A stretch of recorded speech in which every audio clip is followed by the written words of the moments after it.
La ciencia de las ventas. Claves para convertirte en un vendedor exitoso, por Napoleon Hill. Capítulo 1. Principios de la psicología práctica que se utilizan en la negociación exitosa.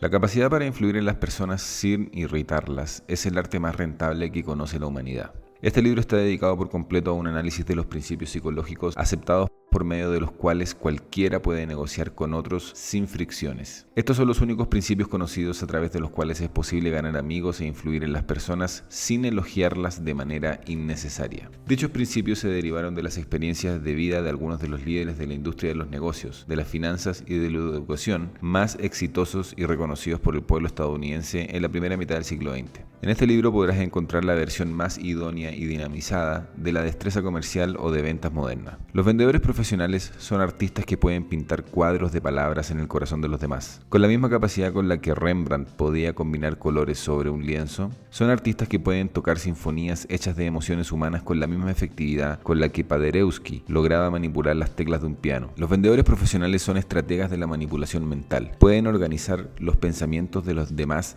con la misma habilidad con la que Eisenhower dirigió las tropas aliadas durante la Segunda Guerra Mundial. Los vendedores profesionales son filósofos que pueden interpretar causas a partir de sus efectos y efectos a partir de sus causas. Son analistas del carácter, conocen a las personas como Einstein conocía las matemáticas, son lectores de mentes, conocen los pensamientos que se encuentran en la cabeza de otras personas a través de las expresiones de su rostro y de las palabras que pronuncian, por medio de sus silencios y por los sentimientos que los vendedores mismos experimentan en su presencia. Los vendedores profesionales son adivinos, pueden predecir el futuro por medio de la observación de lo que ya sucedió en el pasado. Dominan a los demás porque se dominan a sí mismos. La vida es una serie de circunstancias y experiencias en constante cambio y transformación. No hay dos experiencias iguales. No existen dos personas idénticas. Día con día experimentamos las alteraciones caleidoscópicas de la vida. Esto nos obliga a adaptarnos a personas que piensan y actúan de manera diferente a la nuestra. Nuestro éxito depende en gran medida de lo bien que lidiemos con los encuentros diarios con otras personas sin conflicto ni oposición. Este tipo de negociaciones requiere de una comprensión de la destreza comercial. Todos somos vendedores, sin importar aquello a lo que nos dediquemos, aun cuando no todos seamos vendedores profesionales. Cualquier tipo de esfuerzo con el que una persona convence a otra a fin de que coopere forma parte de la destreza comercial. Casi todos los esfuerzos por utilizar estas destrezas son ineficaces.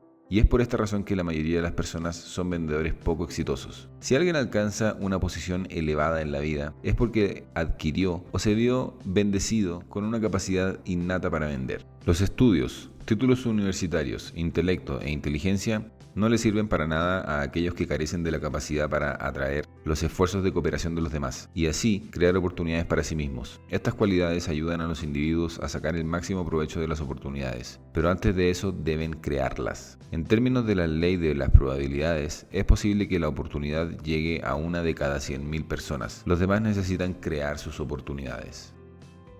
Cierto autor proporcionó las siguientes 5 definiciones de la destreza comercial. 1. Vender es la capacidad para dar a conocer tus bienes, servicios o propuestas a una persona o personas hasta lograr crear el deseo del privilegio, la oportunidad, la posesión o el interés. 2. Vender es la capacidad que tienen individuos profesionales y públicos para ofrecer servicios, asistencia y cooperación al tiempo que crean un deseo en los demás por remunerarlos, reconocerlos y honrarlos. 3. Vender es la capacidad para llevar a cabo los deberes y servicios laborales como empleado a tal nivel que se cree el deseo en el empleador por remunerar, ascender y elogiar. 4. Vender es la capacidad de ser educado, amable, agradable y considerado con el fin de crear en aquellos a los que conozcas el deseo de respetarte, quererte y honrarte.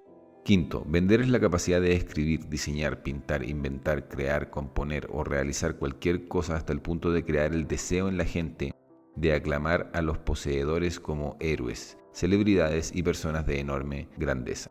Aunque estas definiciones son generales, podríamos añadir una más a la lista. Vender es el arte de plantar en la mente del otro un motivo que induzca una acción favorable. La importancia de esta definición se volverá aparente a lo largo de la presente obra.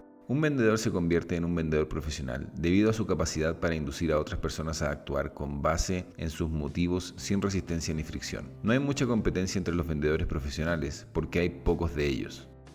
Existen dos tipos de esfuerzos de ventas. cuando el vendedor está negociando con una sola persona y cuando está negociando con un grupo de personas. Esto último suele conocerse como ventas en grupo o hablar en público. La educación del vendedor profesional no estará terminada hasta que tenga la capacidad de persuadir a grupos de personas además de individuos. La capacidad para hablar ante un grupo con el poder de las propias convicciones es un recurso invaluable.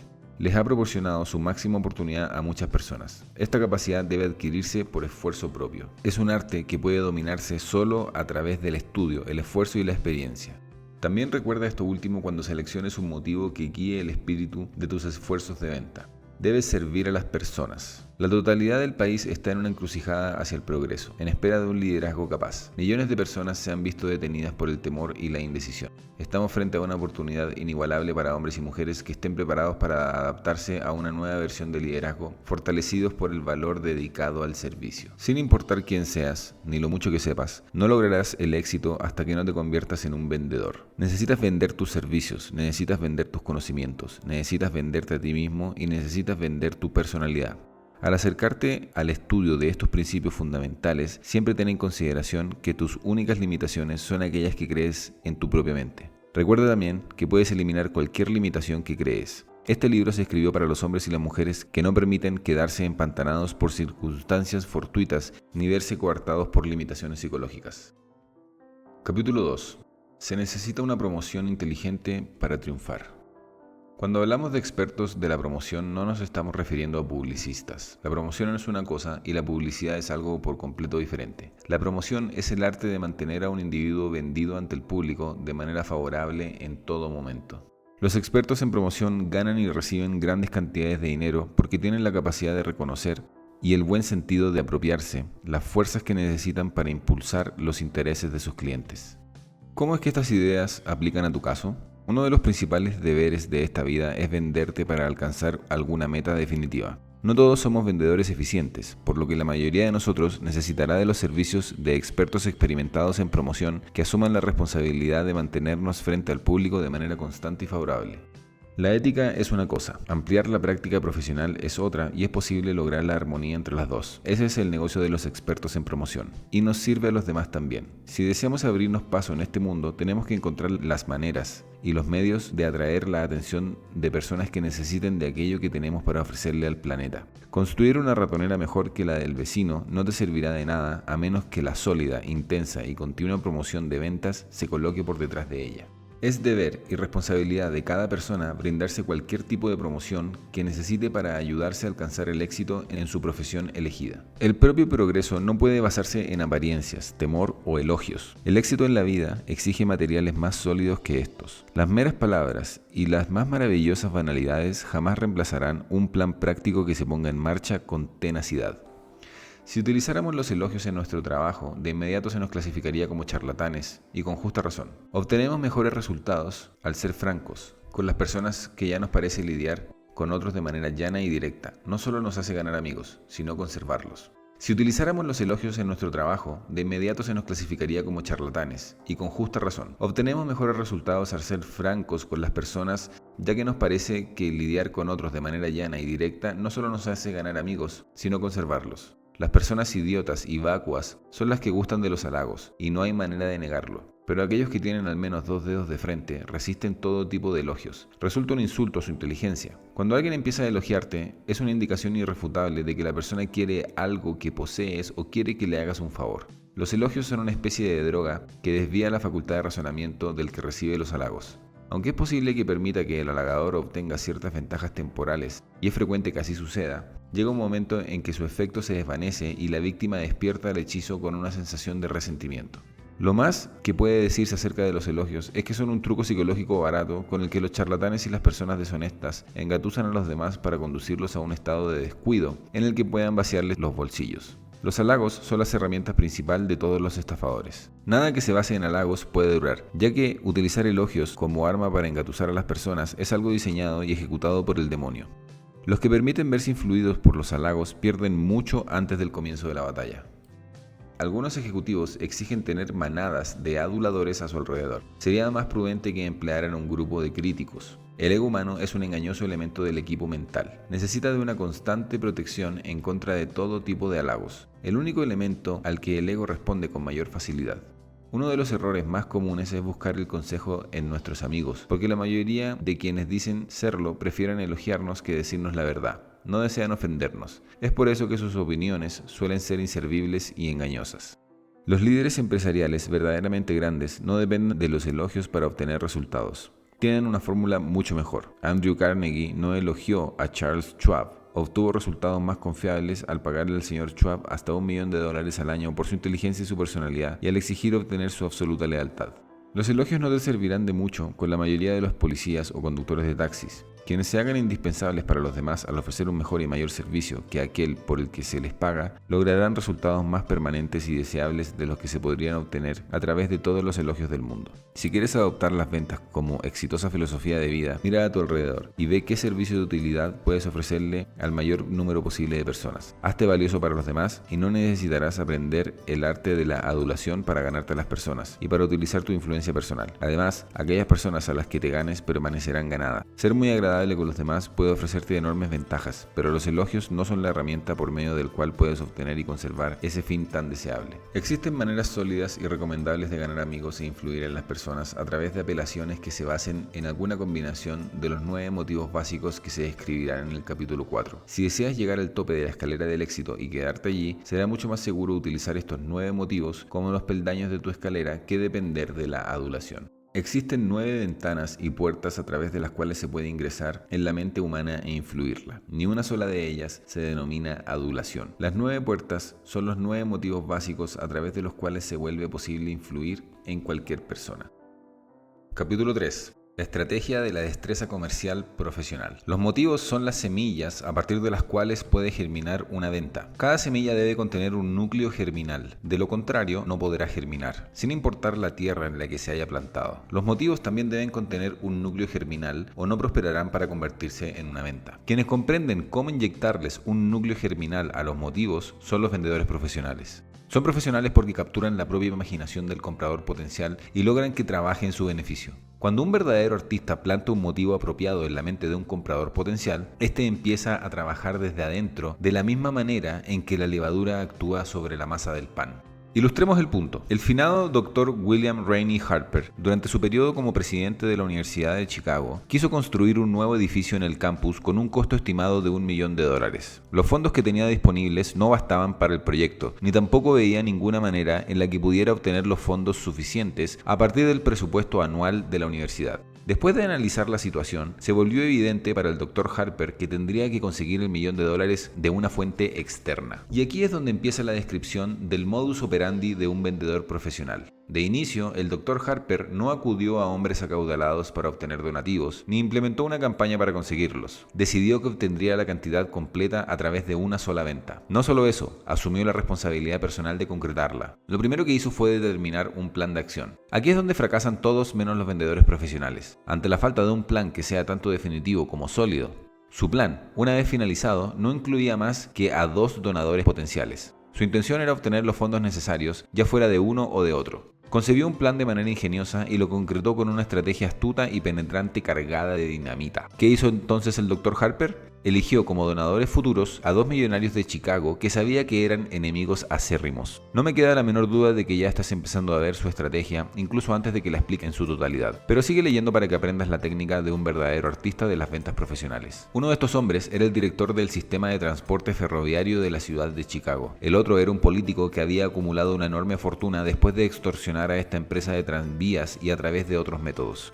La selección de compradores potenciales del Dr. Harper para llevar a cabo su plan fue más que perfecta. De nuevo, este es uno de los momentos en que todos menos los artistas profesionales de las ventas suelen flaquear. No utilizan un juicio cabal en la selección de futuros compradores. Después de darle vuelta a su plan un par de días y de ensayar su presentación de ventas con sumo cuidado, el Dr. Harper entró en acción. Eligió el mediodía como la hora más favorable para hacer su visita y se presentó en las oficinas del magnate ferroviario. Observa con cuidado la razón por la que eligió esa hora en particular. Dedujo que la secretaria del ejecutivo estaría fuera para comer y que su prospecto estaría a solas en la oficina. Su deducción fue correcta. Al encontrar que la oficina externa estaba vacía, decidió entrar de manera directa al privado del magnate. Este levantó la mirada con enorme sorpresa y preguntó: ¿Qué puedo hacer por usted? Disculpe la interrupción, respondió el Dr. Harper. Soy el Dr. Harper, presidente de la Universidad de Chicago. Al no ver a nadie en la oficina exterior, me tomé la libertad de entrar. Ah, por supuesto, exclamó el otro. Tome asiento, Dr. Harper. Me honra su visita. Se lo agradezco, respondió el doctor. Tengo muchísima prisa y me mantendré de pie si no le molesta. Solo pasé a contarle de una idea que he tenido en mente por mucho tiempo. Y aquí es donde entra el motivo. Observa la astucia con la que lo planta en terreno fértil. Antes que nada, quiero decirle lo mucho que lo admiro y el maravilloso sistema de transporte ferroviario que usted le otorgó al pueblo de Chicago.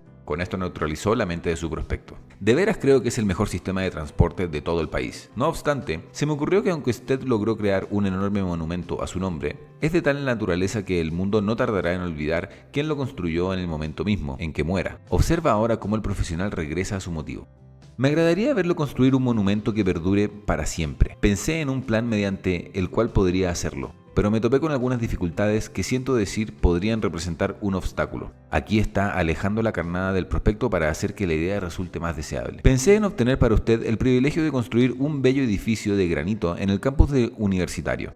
Pero algunos de los miembros del consejo desean que el privilegio se le ofrezca al señor X, dijo el Dr. Harper, mencionando el nombre del enemigo político. Yo me estoy manteniendo firme a su favor, y solo quise pasar para preguntarle si se le ocurre algún plan para que me ayude a concretar este único privilegio en su favor. Su propuesta me parece de lo más interesante, exclamó el magnate. Le ruego que tome asiento para que hablemos más del tema. Me da muchísima pena, respondió el Dr. Harper, pero el consejo se reúne en una hora y tengo que apresurarme para asistir a la junta. Si piensa en algo que pudiera utilizar como argumento a su favor, le pido que me hable de inmediato y entonces presentaré su caso ante el consejo. Que tenga un excelente día. El Dr. Harper se dio la vuelta y salió por la puerta. Al llegar a su oficina, se enteró de que el magnate de los tranvías ya le había hablado 3 veces, pidiendo que le devolviera la llamada tan pronto como llegara.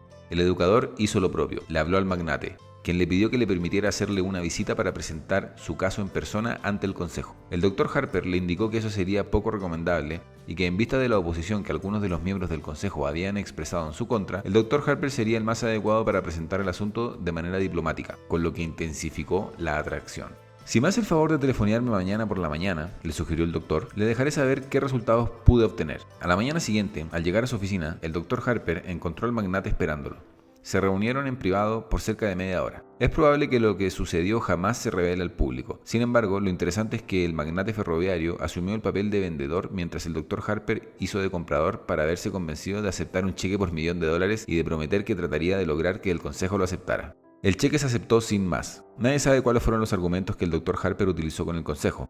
Pero en la actualidad, la edificación de $1.000.000 se yergue en el campus de la universidad. Evidencia silenciosa pero impactante de que el dominio y las ventas jamás son accidentales. El edificio lleva el nombre del donador. Al enterarse del incidente, Napoleon Hill visitó al Dr. Harper y le pidió que le explicara las razones por las que algunos de los miembros de su consejo hubieran preferido honrar a un político corrupto. En respuesta, el doctor se limitó a encogerse de hombros y sonreír con una extraña chispa de luz en los ojos. Su respuesta fue más que suficiente. La oposición fue algo que existió sobre todo en la imaginación misma del Dr. Harper, con el fin de colocar la transacción dentro de la categoría de una estrategia justificada. Es probable que el doctor haya desarrollado la idea de una oposición amistosa en la mente de algunos de los miembros de su consejo. Ahora, analicemos la transacción para asegurarnos que no se pasen por alto algunos de los puntos más finos. En primer lugar, observa que el Dr. Harper no utilizó ningún método de alta presión. Dependió exclusivamente del motivo para cambiar la balanza a su favor. Sin duda, pasó varios días planeando su estrategia. Por cierto, el motivo que eligió es uno de los más atractivos que hay. De hecho, llevó a cabo su petición a través de 2 motivos, a saber, A, el deseo de fama y poder, y B, la venganza. De inmediato el magnate ferroviario vio que podía ensalzar su nombre como mecenas público de tal forma que perduraría mucho tiempo después de que sus restos se hubieran convertido en polvo y su sistema quizás se viera reemplazado por alguna otra modalidad de transporte. Además, gracias a la sólida estrategia del Dr. Harper, vio la oportunidad de obtener venganza sobre su enemigo más acérrimo al privarlo de un gran honor. No se requiere de una gran imaginación para ver lo que hubiera sucedido si el Dr. Harper hubiera realizado su petición de la manera habitual por medio de una carta donde pidiera una cita con el magnate, dándole la oportunidad de anticiparse al motivo detrás de la petición. Cualquiera que no sea un vendedor profesional hubiera hecho la petición de esa forma y se hubiera presentado en la oficina del empresario para pedirle que ayudara a la universidad a salir de un aprieto mediante la donación de $1.000.000.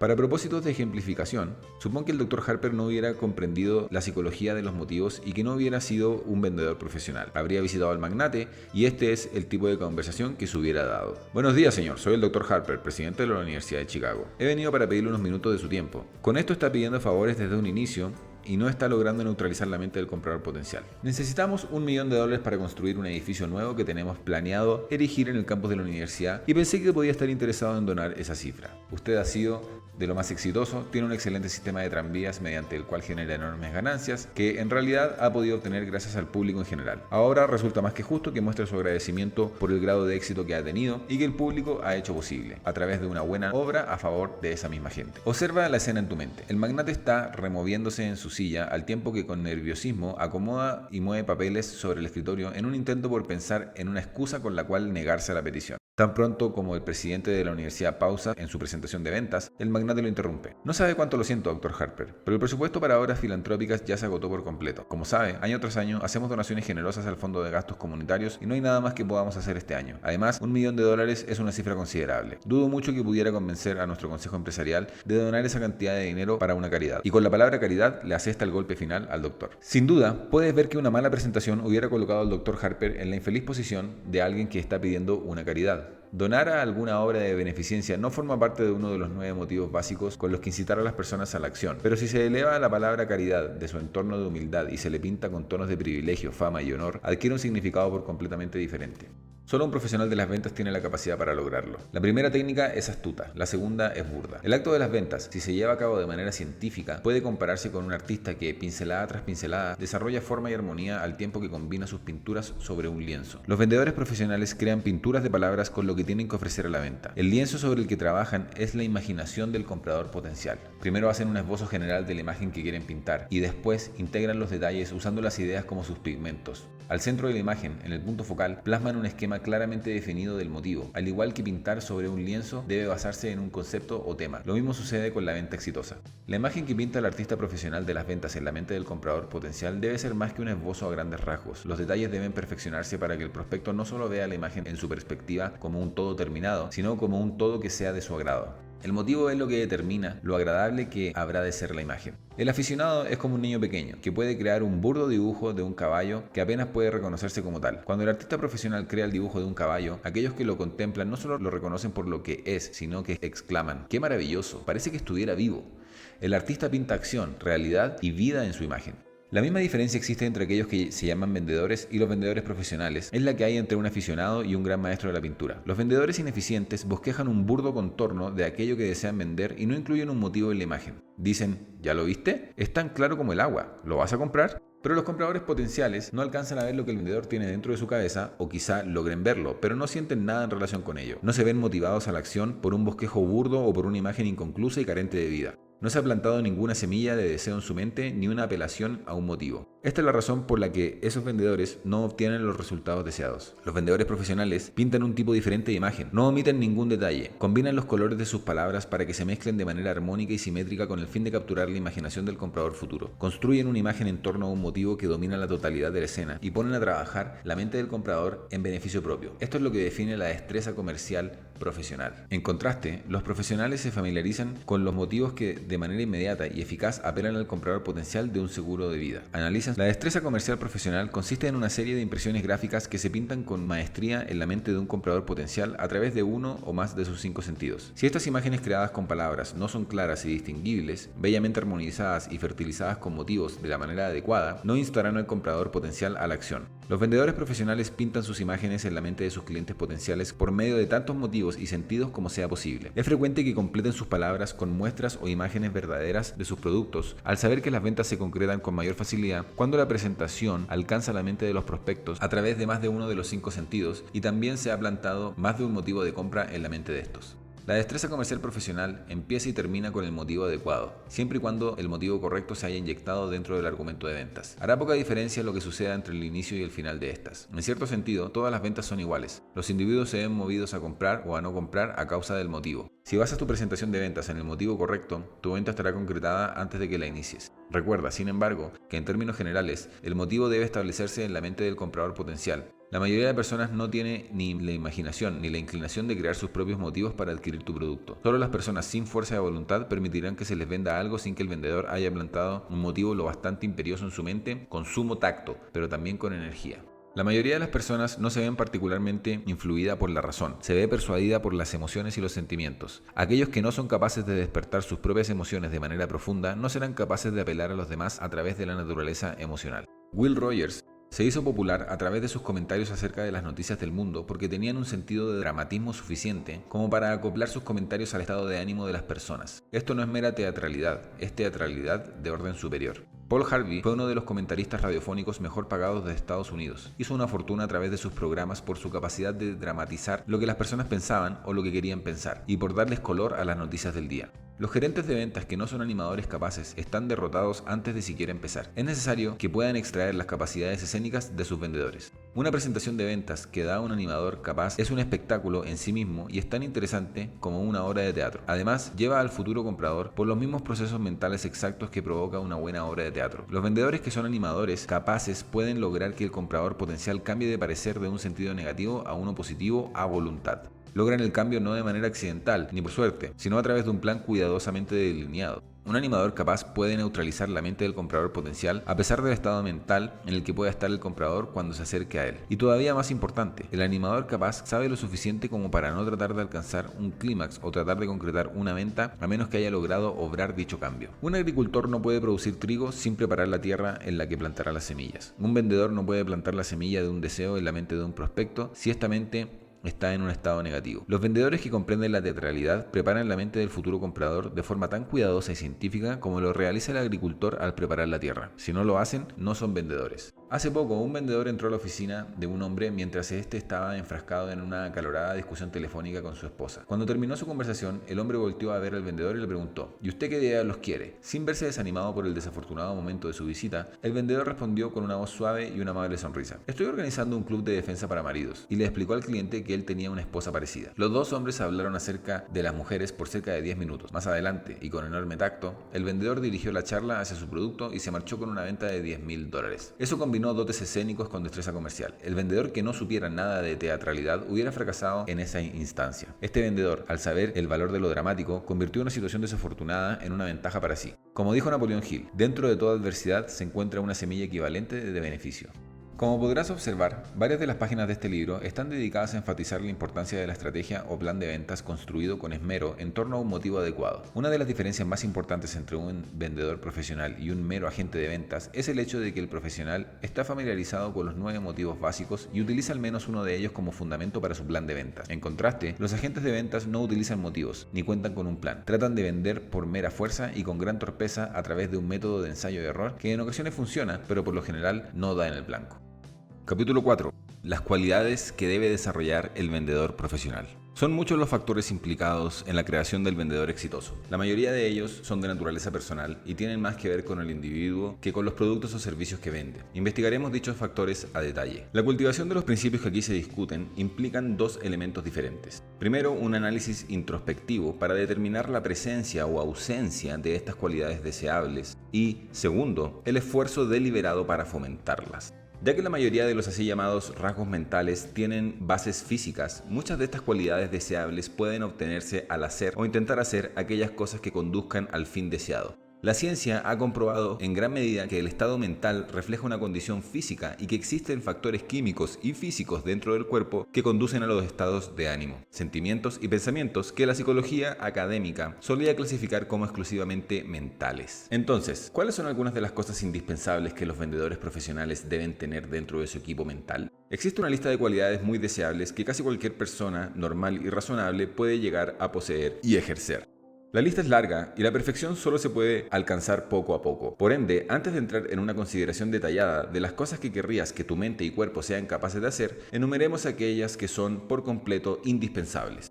1. La condición física es de tremenda importancia por la simple razón de que ni la mente ni el cuerpo pueden funcionar bien sin ella. Por ende, cuida de tus hábitos de vida y procura tener una dieta adecuada, ejercitarte de forma sana y respirar aire fresco. 2. La valentía debe formar parte de todo hombre o mujer para triunfar en cualquier empresa, en especial para vender en esta difícil época de intensa competencia. 3. La imaginación es un requisito absoluto para los vendedores exitosos. Deben anticiparse a las situaciones e incluso a las objeciones de sus clientes potenciales. Deben tener una imaginación tan activa que los haga capaces de entrar en simpatía con la postura, necesidades y objeciones del cliente. Deben poder ponerse en los zapatos del otro de manera casi literal. Esto último requiere de una verdadera imaginación. 4. El habla. El tono de voz debe ser agradable. Una voz aguda y chillona es irritante. Las palabras masculladas son difíciles de comprender. Debes hablar con precisión y enunciar con claridad. Una voz tímida indica debilidad. Una voz firme, clara y definida, que se modula con seguridad y distintas tonalidades, es muestra de una persona entusiasta y asertiva.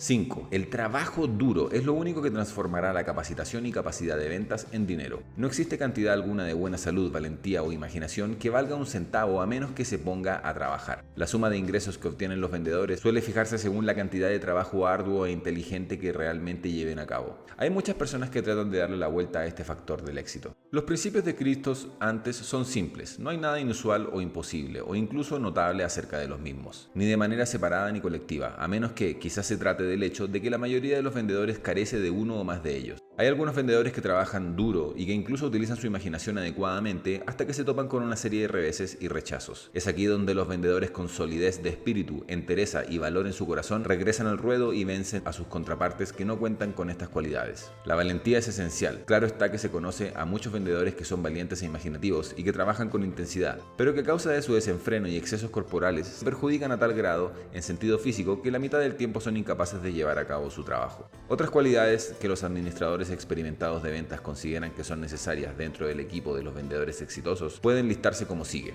6. Conocimiento de la mercancía que venden. Los supervendedores analizan la mercancía o servicios que venden a detalle. Comprenden por completo cada una de sus ventajas porque saben que no pueden vender con éxito nada que ellos mismos no comprendan o en que no crean. 7. Creencia en la mercancía o servicio. Los supervendedores jamás tratan de vender algo en lo que no tengan una confianza implícita, porque saben que su propia mente transmitirá esa falta de confianza a la mente del prospecto, sin importar lo que diga acerca de sus productos. 8. Idoneidad de la mercancía. Los supervendedores analizan a sus clientes potenciales y sus necesidades, y solo les ofrecen aquello que es idóneo para ambos. Jamás tratarán de venderle un Rolls Royce a alguien que necesita un Ford, incluso si el prospecto tiene la capacidad financiera para comprar el auto más caro. Saben que lo que es un mal negocio para el comprador es un peor negocio para el vendedor. 9. Valor ofrecido. Los supervendedores jamás tratan de obtener más por sus productos de lo que valen en realidad, porque saben que la confianza y buena voluntad sostenidas de sus compradores potenciales valen más que la amplia ganancia neta de una sola venta. 10. Conocimiento del comprador potencial. Los supervendedores son analistas del carácter. Tienen la capacidad de determinar cuáles son los 9 motivos básicos al que responderán sus prospectos con más facilidad y construyen su presentación de ventas en torno a dicho motivo. Además, si el comprador potencial no tiene un motivo claro para adquirir el producto, un supervendedor lo creará al saber que el motivo es esencial para concretar la venta. 11. Clasificación del prospecto. Los supervendedores jamás tratan de concretar una venta sin clasificar al comprador potencial de manera adecuada. Antes de llevar a cabo sus esfuerzos para concretar la venta, se informan acerca de lo siguiente. A. La capacidad económica del prospecto para finalizar la compra. B. La necesidad que el prospecto tiene de lo que se le está ofreciendo. C. El motivo del prospecto para realizar la compra. Intentar concretar la venta antes de clasificar al comprador potencial al inicio es un error que se encuentra al inicio de la lista de causas para no lograr una venta. 12. Capacidad para neutralizar la mente del comprador. Los supervendedores saben que no pueden concretarse ninguna venta antes de que la mente del comprador potencial se neutralice o se haga más receptiva. Dado que saben esto último, no harán el intento de cerrar la venta hasta que no haya abierto la mente del comprador y la hayan preparado como fondo sobre el que puedan armar el mosaico de palabras de su historia. Este es el punto con el que fracasan muchos vendedores. 13. Capacidad para concretar una venta. Los supervendedores son artistas en lo que se refiere a alcanzar y sobrepasar el punto de concreción de la venta. Se entrenan para detectar el momento psicológico en el que es posible alcanzar una conclusión favorable con éxito. Rara vez, si es que alguna, le preguntan al comprador potencial si está listo para realizar la compra. Más bien, se basan en la suposición de que el comprador ya está listo y se conducen de manera acorde a su conversación y proceder general. Utilizan el poder de la sugestión de la forma más eficaz. Los supervendedores no intentan concretar una venta hasta que saben en su mente que lo pueden hacer con éxito. También llevan a cabo sus presentaciones de ventas de tal manera que los compradores potenciales son quienes creen que son los miembros activos de la interacción. 14. Una personalidad agradable. Los supervendedores desarrollan el arte de hacerse agradables para otras personas porque saben que el comprador potencial debe comprar al vendedor, junto con la mercancía que está vendiendo, o de lo contrario, no será posible concretar la venta. 15. Maestría escénica. Los supervendedores también son superanimadores. Tienen la capacidad de llegar hasta la mente de sus compradores potenciales al darle dramatismo a su presentación y otorgarle el color suficiente como para despertar un intenso interés a través de apelar a la imaginación del comprador. 16. Autocontrol. Los supervendedores ejercen un control absoluto sobre su mente y su corazón en todo momento, al saber que si no se controlan a sí mismos, no pueden controlar al prospecto. 17. Iniciativa. Los supervendedores comprenden el valor de la iniciativa. Jamás se les tiene que decir qué hacer ni cómo hacerlo. Dado que cuentan con una imaginación vívida, la utilizan y crean planes que transforman en acciones a través de su propia iniciativa. Necesitan un mínimo de supervisión, aunque en general no la requieren en absoluto. 18. Tolerancia. Los supervendedores son abiertos y tolerantes en todos los sentidos, porque saben que la amplitud de miras es esencial para el crecimiento. 19. Precisión de pensamiento. Los supervendedores piensan. Lo que es más, se toman el tiempo y hacen el esfuerzo por reunir todos los hechos como base para lo que piensan. No adivinan si es que existen hechos disponibles, no tienen opiniones fijas ni inamovibles que no se basen en lo que saben que no son los hechos. 20. Persistencia. Los supervendedores jamás se ven influidos por la palabra no y no reconocen la palabra imposible. Para ellos, todo se puede lograr. Para ellos, la palabra no es solo la señal para iniciar su presentación de ventas con decisión. Saben que todos los compradores utilizan la ley del menor esfuerzo al recurrir a la coartada del no. Al tener este conocimiento, no son susceptibles de las influencias negativas de la resistencia a una venta. 21. Fe. Los supervendedores tienen una super fe en A. Los productos que venden. B. En sí mismos. C. El comprador potencial y D. La concreción de la venta. Jamás tratan de cerrar un trato sin la ayuda de la fe, porque saben que la fe es contagiosa, se absorbe a través de la estación de la recepción de la mente del comprador. Sin la cualidad de la fe no puede haber una superdestreza comercial. La fe es un estado mental que puede describirse como una forma intensificada de autosuficiencia. Se ha dicho que la fe puede mover montañas, pero también puede concretar ventas. 22. El hábito de la observación. Los supervendedores son cuidadosos observadores de los más mínimos detalles. Observan cada palabra que pronuncia el comprador potencial, cada cambio de su expresión facial y cada movimiento para después sopesar su importancia con precisión. Los supervendedores no solo observan y analizan todo lo que hace y dice el comprador potencial de manera acertada, sino que también hacen deducciones con base en lo que el prospecto no dice o hace. Nada escapa a la atención de un supervendedor. 23. El hábito de ofrecer un mejor servicio del que se espera. Los supervendedores se habitúan a dar un servicio de mayor cantidad y mejor calidad que el que se espera que den, con lo que se benefician no solo de la ley de rendimientos crecientes, sino también de la ley de compensación.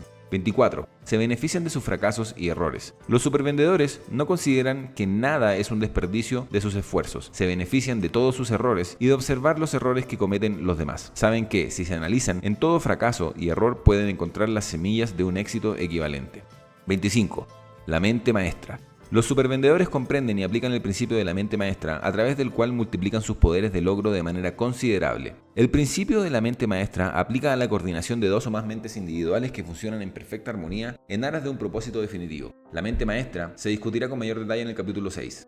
26. Un objetivo final definitivo. Los supervendedores siempre trabajan con una cuota de ventas u objetivo definido en mente. Jamás se dedican a trabajar con la simple idea de vender todo lo que puedan.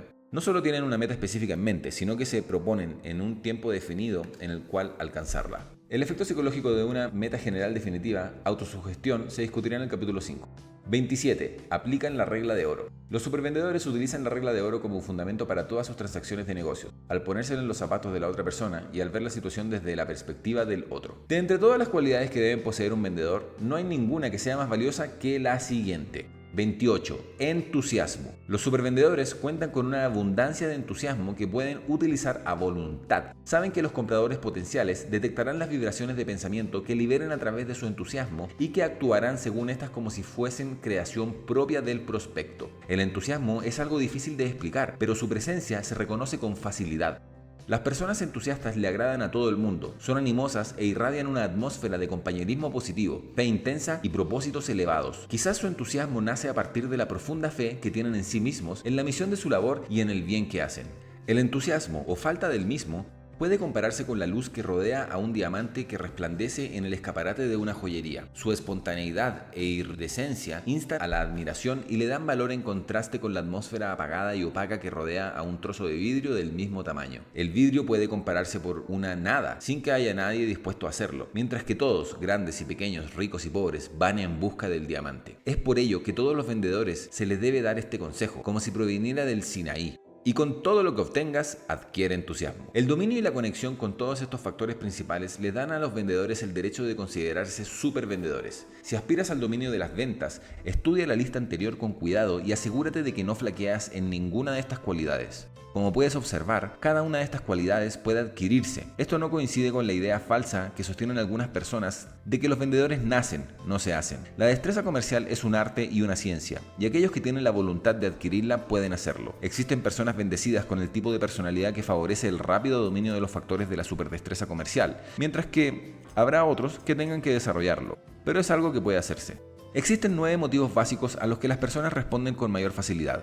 La ciencia ha catalogado las respuestas que las personas normales son capaces de dar y nos indica los tipos de llamamientos que inducirán a las respuestas deseadas. Las respuestas pueden ser de grado inferior, como las que los científicos llamarían puramente resultados de la física, o que son provocadas por estímulos físico-químicos. Puedes causar que alguien salga de una oficina si lo echas por la fuerza. Eso se limita a lo físico. O bien, se le puede inducir a actuar en razón de las reacciones químicas que inciden sobre una situación peculiar del cuerpo, temperatura, atmósfera y comodidades o incomodidades físicas, además de comida y bebida. Todas las anteriores conllevan condiciones químicas que inducirán ciertas reacciones. Pero si dejamos de lado estas respuestas físicas más elementales y puramente físicas, podemos clasificar los recursos que inducen una respuesta apropiada bajo 3 categorías. Estos son los únicos con los que necesitamos tratar. Son 1. Los que apelan al instinto, 2. Los que apelan a la emoción y 3. Los que apelan a la razón. Los recursos que causan que la mayoría de las personas consiga alimento, vestido y refugio entran ante todo en el primer grupo, aunque es posible que encuentren cierta expresión dentro de los otros dos. Todas las cosas del mundo que son deseables a causa de su belleza pueden venderse a través de los recursos adecuados que se lleven a cabo bajo la segunda categoría. Aquellos que apelan a las emociones, por ejemplo, el amor, el matrimonio y la religión, tienen casi todo que ver con las apelaciones emocionales. Muchos bienes y servicios también se venden apelando a las emociones, por ejemplo, educación y libros, teatro, música, arte, seguros de vida, publicidad, cosméticos, juguetes y lujos. Los negocios relacionados con inversiones, ahorros, aplicaciones mecánicas, máquinas empresariales y trabajos científicos a menudo entran en las apelaciones a la razón. Existen 9 motivos básicos a los que las personas responden y mediante los cuales se puede influir en casi cada uno de los pensamientos y acciones. Como los supervendedores clasifican a sus compradores potenciales, lo primero que buscan es el motivo más lógico con el que puedan influir en su parecer. Los 9 motivos básicos, listados en orden aproximado de su importancia y utilidad, son 1. Autopreservación. 2. Beneficios financieros. 3. Amor. 4. Impulso sexual. 5. Deseo de poder y fama. 6. Temor. 7. Venganza. 8. Libertad de cuerpo y mente. 9. Deseo de edificar y crear, tanto en pensamiento como en el terreno de lo material.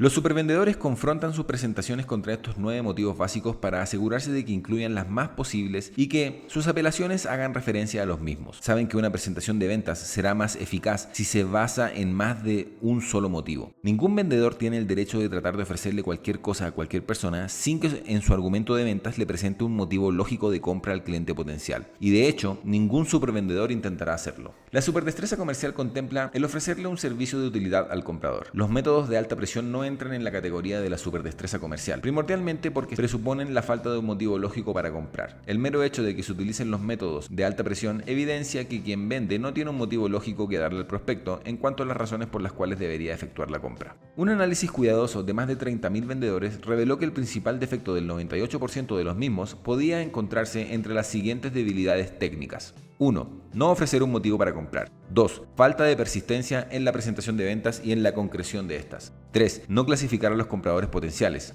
4. No neutralizar la mente de los prospectos. 5. Falta de imaginación. 6. Ausencia de entusiasmo.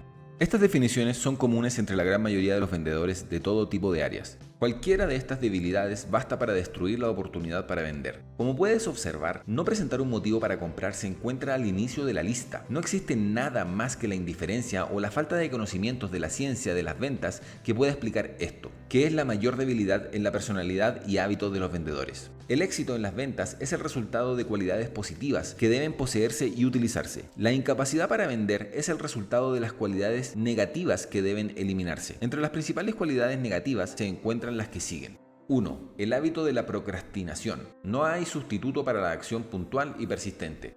2. Uno o más de los 6 temores básicos. Aquellas personas cuya mente está abrumada por cualquier forma de temor no pueden vender algo de manera exitosa. Los 6 temores básicos son el temor a la pobreza, el temor a la crítica, el temor a la mala salud, temor de perder el amor de alguien, temor a la vejez, temor a la muerte. Quizás a esta lista también puede añadirse el temor al comprador potencial. 3. Pasar demasiado tiempo en visitas y no en ventas. Una visita no es una entrevista no es una venta. Algunos de los que se dicen vendedores no han aprendido esta verdad. 4. Cargarle la responsabilidad al gerente de ventas. No se supone que los gerentes de ventas acompañen a los vendedores a sus visitas. No tienen ni el número suficiente de horas ni de piernas para hacerlo. Su negocio es decirle al vendedor lo que debe hacer, no hacerlo por él o ella. 5. Perfección y creación de coartadas. Las explicaciones no hablan, los pedidos sí. No hay nada más que lo haga, no lo olvides. 6. Pasar demasiado tiempo en cafeterías. Las cafeterías son lugares excelentes donde tomarse un momento, pero el vendedor que se la pasa en cafeterías está destinado a que se le despida tarde o temprano. 7. Comprar historias de desdicha en lugar de vender mercancías. Las condiciones económicas son un tema común de discusión, pero no permitas que el agente de compras las utilice para desviar tu atención a tu propia narrativa. 8. Beber demasiado la noche anterior. Las fiestas son emocionantes, pero no le aportan nada al trabajo al día siguiente. 9. Depender del gerente de ventas para conseguir prospectos. Los tomadores de pedidos esperan que alguien detenga y ate a los clientes potenciales hasta que ellos puedan presentarse. Los vendedores profesionales atrapan a sus propios prospectos al vuelo. Esa es una de las razones primordiales por las que son profesionales. 10. Esperar a que mejoren las condiciones de negocio. A las aves siempre les va bien en los negocios, pero lo que sucede es que no esperan a que alguien más venga a desenterrar los gusanos que hay bajo la tierra. Por lo menos, sea igual de inteligente que cualquier ave. Ni ahora ni nunca habrá alguien que meta pedidos bajo la puerta de los vendedores. 11. Oír la palabra no. Para un vendedor que se precie de serlo, esta palabra no es más que la señal de empezar a luchar. Si todos los compradores empezaran con un sí, los vendedores no tendrían trabajo, no se les necesitaría en absoluto. 12. Temer a la competencia. La empresa Ford tuvo una fuerte competencia, pero en apariencia jamás le tuvo miedo, porque tuvo el valor y la capacidad para fabricar un auto compacto a un precio sorprendentemente bajo, durante un periodo en el que muchos fabricantes automotrices no quisieron competir contra los compactos extranjeros. 13. Dedicarle demasiado tiempo a buscar la gallina de los huevos de oro. Las únicas aves que ponen huevos son las emplumadas, y ni son de oro, ni pueden encontrarse en las calles de ninguna ciudad. 14. Leer los reportes del mercado bursátil. Deja que los tontos traten de hacerse ricos de esta manera. Quizás seas lo bastante inteligente como para lograrlo, pero piensa cómo se sentiría tu gerente de ventas si ganaras una fortuna en la bolsa y renunciaras. ¿Cómo lo hace? Solo uno de cada 10.000 de los que juegan en ella. 15. Simple pesimismo. Este hábito de esperar que el comprador potencial te enseñe la puerta aumenta las probabilidades de que ese sea justo el resultado que obtengas. La vida tiene una forma clara de tratar de agradar. Suele dar aquello que se espera.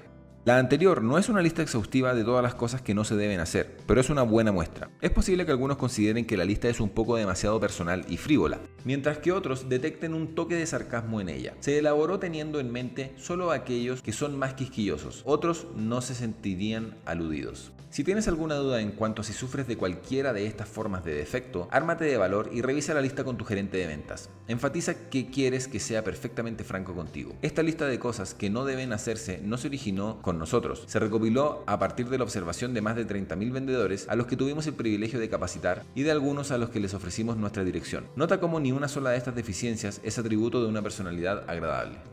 Capítulo 5. Autosugestión. El primer paso de la destreza comercial.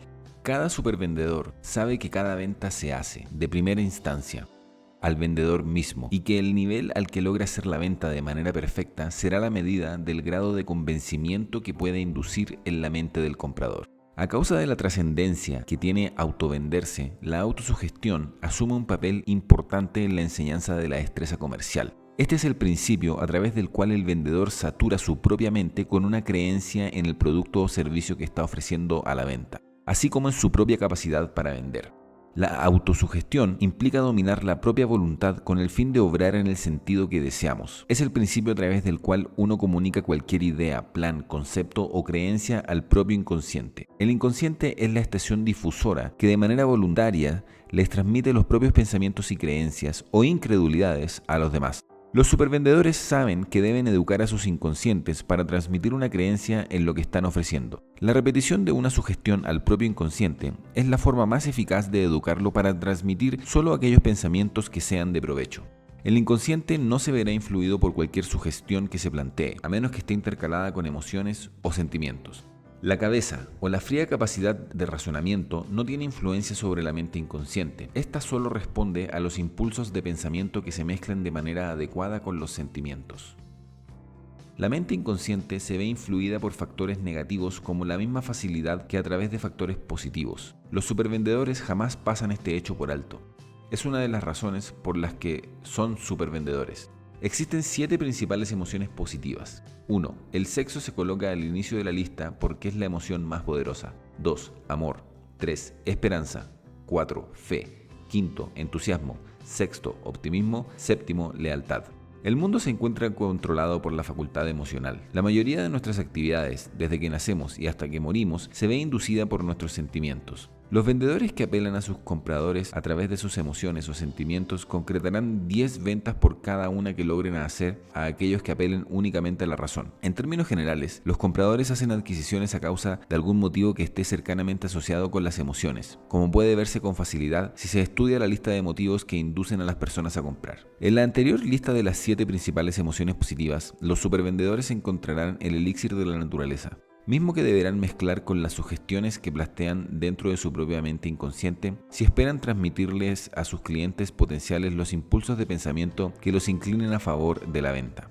Los 7 principales emociones negativas son: primero, enojo rápido y transitorio; segundo, temor prominente y fácil de discernir; tercero, avaricia sutil y persistente; cuarto, celos impulsivos y espasmódicos; quinto, venganza sutil y silenciosa; sexto, odio sutil y persistente; séptimo, superstición sutil y pausada. La permanencia de cualquiera de estos impulsos emocionales en la mente consciente basta para desalentar la presencia de todas las emociones positivas. En casos extremos, la presencia de estas emociones o una combinación de las mismas dentro de la mente consciente puede llevar a la locura. Resulta evidente que cualquier sugestión que se plantee en la mente inconsciente, al mismo tiempo que estén presentes una o más de estas emociones negativas, llevará consigo un matiz de naturaleza negativa. Cuando la mente inconsciente transmite cualquier sugestión de este tipo, registra un resultado negativo en la mente de aquellos que reciben esa vibración. Comprende este principio y sabrás la razón por la que los supervendedores deben venderse a sí mismos primero, antes de intentar venderles a los demás. También sabrás la razón por la que los vendedores de mentalidad negativa escuchan la palabra no con tanta frecuencia. Los sentimientos, creencias y pensamientos que libere su mente inconsciente hablarán más fuerte que sus propias palabras. Recuerda que las personas se ven motivadas a comprar o no a través de sus sentimientos. También debes tener presente que gran parte de lo que creen que son sus propios sentimientos consiste en los impulsos de pensamiento que han recogido de manera inconsciente de las vibraciones de pensamiento liberadas por el vendedor.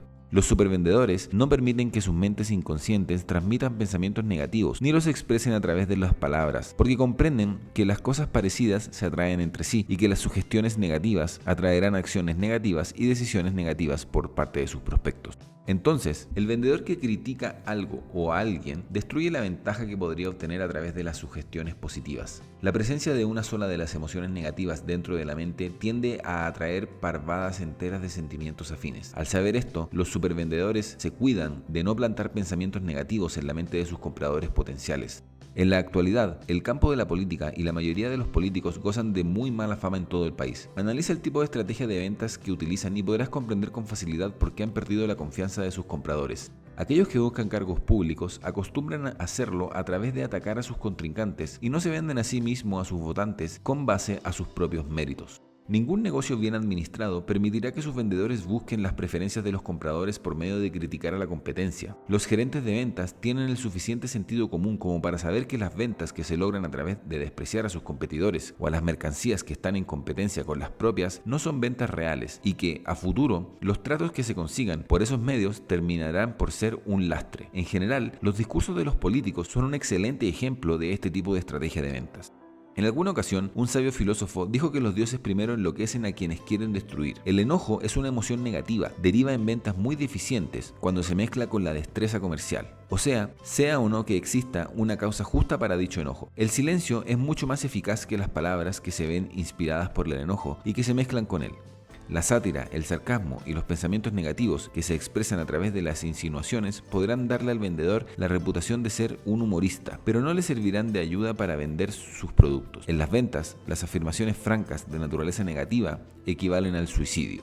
Las afirmaciones negativas en las ventas no solo establecen resentimiento en la mente del comprador potencial, sino que magnetizan la propia mente inconsciente del vendedor de tal manera que termina por transmitir vibraciones negativas. Otras personas las detectan y actúan de acuerdo con esta para prejuicio del vendedor. Jamás en la historia de la humanidad ha habido tal amplitud de oportunidades como hoy en la actualidad para aquellas personas dispuestas a servir antes de tratar de beneficiarse. Capítulo 6. La mente maestra. En las ventas, como en todas las esferas de la vida, los logros notables se fundamentan en el poder. El poder se adquiere a través del conocimiento organizado y dirigido con inteligencia. El principio de la mente maestra ofrece la disponibilidad de un número ilimitado de fuentes de conocimiento porque hace posible, a través de su aplicación, que uno se valga del conocimiento de otros, así como de todo el conocimiento acumulado y plasmado en los libros. El término mente maestra se refiere a la coordinación de dos o más mentes que trabajan en perfecta armonía con un propósito definido. Existen dos fases distintas y diferenciadas en este principio. Una es de naturaleza económica, mientras que la otra es psíquica. Con la ayuda de la fase económica, es evidente que, mediante una alianza cordial con otros, se vuelve posible valerse de sus conocimientos, experiencia y cooperación. La fase espiritual, psíquica, nos conduce a una dirección por completo diferente. Esta porción del principio de la mente maestra puede utilizarse para conectar el pensamiento de la mente consciente con fuerzas superiores de la inteligencia infinita. Por desgracia, las limitaciones de espacio de la presente obra hacen que resulte impráctica una descripción detallada de la fase psíquica de la mente maestra. El principio se discute de lleno en el libro La filosofía del éxito. Tengamos en mente el hecho de que el poder es esencial para alcanzar el éxito en cada terreno de la vida. Así también, recordemos que el poder es el conocimiento organizado y dirigido de manera inteligente. Estos hechos indican con claridad que el poder en grandes cantidades puede acumularse solo a través de la coordinación de esfuerzos de una pluralidad de mentes. Ningún individuo que funcione de forma independiente, sin importar qué tan inteligente o informado esté, será capaz de poseer una gran cantidad de poder, debido a que el poder debe transmitirse antes de resultar efectivo. Cualquier individuo único estará limitado en cuanto a la cantidad de poder que él o ella puedan transmitir o aplicar. El estudiante debe obtener una clara comprensión de las dos fases del principio de la mente maestra, que se proporcionan al inicio del presente capítulo. Aún así, parecen más abstractas que concretas. El principio de la mente maestra es la base de todo poder amplio y duradero. Es por ello que todo aquel que adquiera el dominio en cualquier vocación, tanto en ventas como en otras profesiones, debe comprenderlo y aplicarlo. Henry Ford fue el iniciador de uno de los grupos más eficaces de mentes maestras conocidos en el campo entero de la distribución. Este grupo se conforma de los miles de distribuidores capacitados que operan en casi cada rincón del planeta. A través de los esfuerzos cooperativos con esta alianza de distribuidores de la empresa, puede estimar, mucho antes de fabricar sus autos, cuántos de ellos se pueden distribuir. Sabe dónde existe un mercado, así como el alcance del mismo, incluso antes de reunir la materia prima para la fabricación de sus autos. El activo más enorme de Ford es su alianza de ventas de mente maestra. Es un hecho indiscutible. El señor Ford le debió su enorme éxito a la comprensión y la aplicación del principio de la mente maestra. Andrew Carnegie fue quien primero atrajo la atención de Napoleon Hill al principio de la mente maestra. Carnegie atribuía su enorme fortuna al uso del mismo. Su grupo de mentes maestras estaba conformado por alrededor de 20 hombres. Su personal ejecutivo, cuyos conocimientos técnicos y experiencia colectiva le permitieron fabricar y vender acero de manera exitosa. El señor Carnegie le informó a Hill que pudo haber hecho su fortuna en abarrotes, bancos, ferrocarriles o cualquier otro negocio que prestara un servicio de valor a un gran número de personas con la misma facilidad con la que acumuló en la industria acerera, tan solo con rodearse de aquellas personas cuyos conocimientos y temperamento fueran acordes al campo del negocio en cuestión. El principio de la mente maestra es la base de todas las grandes fortunas. Incluso las fortunas heredadas se acumularon originalmente gracias al principio de la mente maestra. El logro del éxito es el resultado del poder. El poder puede acumularse en grandes cantidades solo a través de la aplicación del principio de la mente maestra. Este punto necesita enfatizarse porque contiene la totalidad de aquello que se refiere tanto al dominio como al logro. Capítulo 7. Concentración. Solo a través del principio de la concentración es que puede alcanzarse y utilizarse la fase psíquica del principio de la mente maestra. La concentración es la conglomeración de la atención, el interés y el deseo hacia el logro de un fin definido. La concentración es esencial para el uso eficaz del principio de la mente maestra. Ambos son inseparables si se han de obtener resultados prácticos a través de su uso por parte de dos o más personas. La autosugestión o el dominio de la propia voluntad es el principio mediante el cual se puede alcanzar e influir en la mente inconsciente. Por su parte, la concentración es el principio a través del que debe aplicarse la autosugestión, un hecho que se ilustró con claridad en el capítulo relacionado con el tema. Indicamos que es el primer paso para lograr la destreza comercial. Expresemos estos mismos hechos importantes de otra manera. El principio de la mente maestra, el principio de la concentración y el principio de la autosugestión constituyen un triunvirato que debe utilizarse con el fin de llegar a la mente inconsciente e influir en ella. La mente inconsciente no reconocerá ni se verá influida por ninguna sugestión a menos que esté mezclada con una o más de las emociones ya mencionadas en el capítulo anterior. Por ende, son estos tres principios, el de la mente maestra, el de la autosugestión y el de la concentración, los que constituyen el núcleo mismo de la destreza comercial profesional. Si no logras comprender y asimilar los tres principios, la presente obra habrá perdido gran parte de su valor. Este capítulo describe el método para la aplicación efectiva del principio de la concentración. Procura sacarle el máximo provecho, te será de suprema importancia.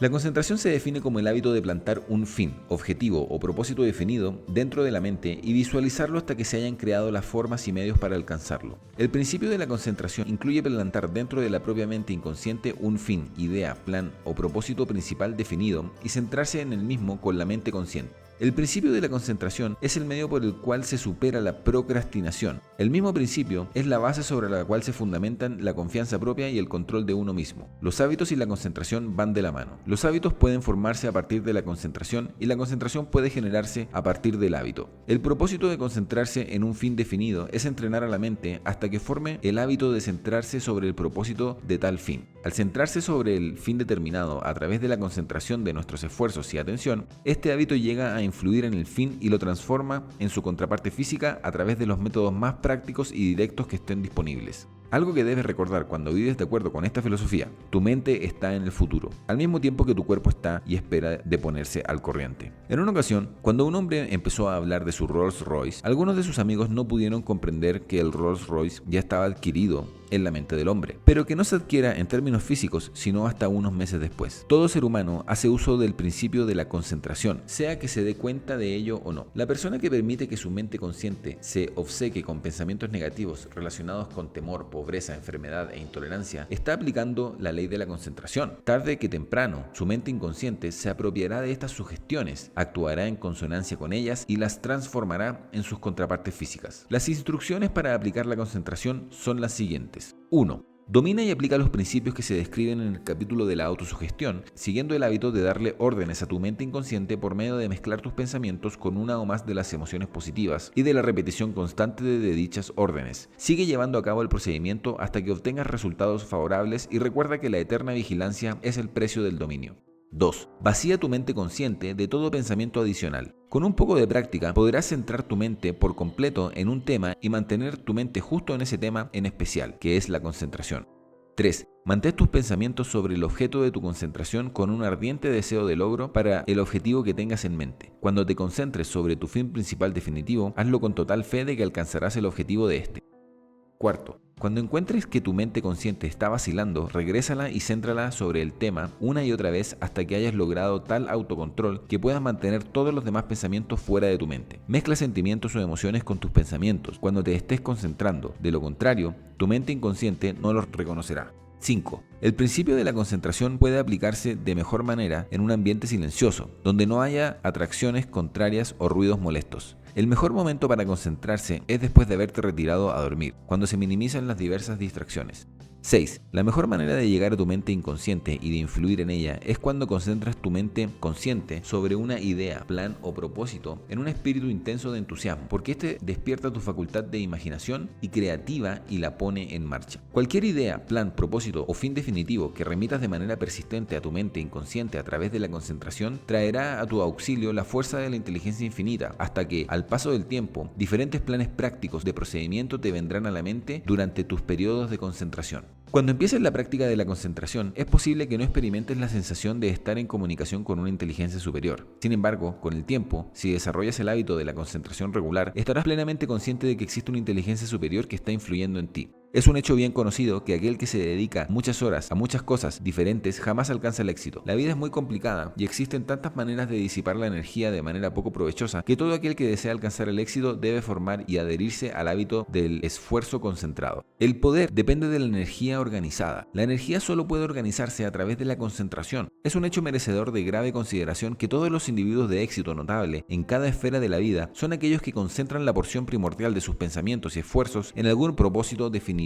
o fin principal. Si analizas el principio de la mente maestra, podrás observar que cuando dos o más personas se alían en un espíritu de armonía con el propósito de alcanzar un objetivo definido, esta alianza funciona mediante el principio del esfuerzo concentrado. A partir de nuestro análisis de más de 75.000 mujeres y hombres clasificados como fracasados, observamos que ni uno solo de ellos seguía el hábito de centrar su mente sobre un fin principal definido por medio de la concentración. Las 30 causas principales del fracaso pueden controlarse o eliminarse por completo con este principio como parte del equipo de trabajo del vendedor exitoso.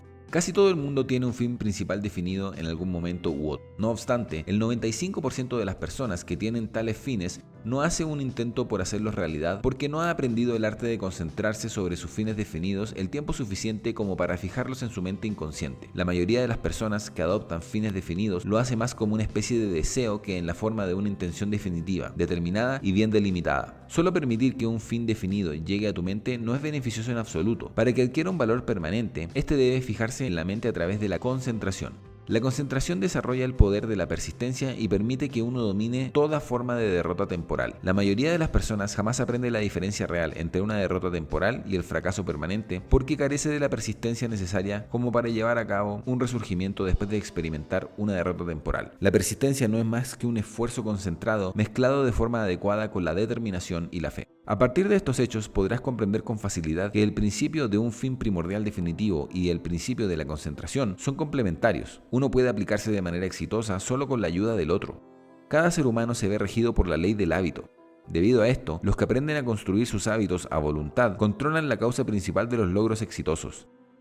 La concentración es el principio a través del cual uno construye sus hábitos a voluntad. Se ha dicho correctamente que primero hacemos nuestros hábitos y que después nuestros hábitos nos hacen a nosotros. Tenemos hábitos de la mente y hábitos del cuerpo. Ambos pueden controlarse y el medio para alcanzar ese control es la concentración. La mente es igual de susceptible a la influencia de los hábitos que el cuerpo físico. A través de la concentración podemos obligar a la mente a centrarse en cualquier tema que deseemos hasta que caiga en el hábito de hacerlo. Después proseguirá con ese hábito en automático. No existen las medias tintas en cuanto a nosotros y a nuestros hábitos se refiere. O nosotros los controlamos a ellos o ellos nos controlan a nosotros. Ya que comprenden esta verdad, los individuos exitosos se obligan a desarrollar el tipo de hábito sujeto a ser controlado. Los hábitos se forman paso a paso a través de cada uno de nuestros pensamientos y acciones. Centra tus pensamientos en un fin definitivo a través de la concentración y tu mente inconsciente no tardará en hacerse de una imagen clara de ese fin para ayudarte a transformarlo en su contraparte física. Todo pensamiento tiene la tendencia a externalizarse. Esta es una verdad bien conocida por todo psicólogo, como también le era conocida a aquel que indicó: lo que sea que el hombre siembre, eso cosechará. Tu situación financiera no es el resultado de la casualidad o de un accidente. Refleja a la perfección la naturaleza de tus pensamientos, deseos y fines dominantes. Un análisis de aquellos que han acumulado enormes fortunas reveló que, en cada caso, estas representan la consumación del estado mental de lo que habían acumulado. Debemos eterna fidelidad a la inteligencia infinita. Ninguna iglesia o creencia rebatirá tal actitud. Esta afirmación se hace con el único propósito de permitir que cada lector adquiera una mayor familiaridad con una gran ley universal que puede someterse y que puede inducir a los seres humanos a separarse de toda causa de duda, preocupación y temor. No cabe la menor duda de que hay poder en la oración. Podemos definir una oración como cualquier fin fijo o definitivo que se fundamente en la fe de que éste se cumpla. La concentración sin fe parece no rendir frutos, pero la concentración acompañada de la fe parece lograr resultados que se acercan a lo milagroso. Sin embargo, la fe sin acción no sirve de nada. El proceso de mezclar la fe con un fin principal definido es sin duda difícil de describir y todavía más difícil de aplicar. La fe solo puede inducirse a través de la concentración en el objetivo de las esperanzas, fines y propósitos propios. Es difícil para cualquiera decir cuáles de los principios que se describen en el presente curso son los que tienen la mayor importancia, pero la concentración bien puede ser la piedra angular del arco de la totalidad del tema. Alguien le pidió a Chin Ho, el hombre más pudiente de Hawái, cuyo padre trabajó en los campos, que revelara el secreto de su éxito. Su respuesta fue tener una meta principal y concentrarse en ella. Tu empleador no controla el tipo de servicio que ofreces, tú eres quien lo controla, y eso es lo que te hará triunfar o fracasar. Capítulo 8. Iniciativa y liderazgo.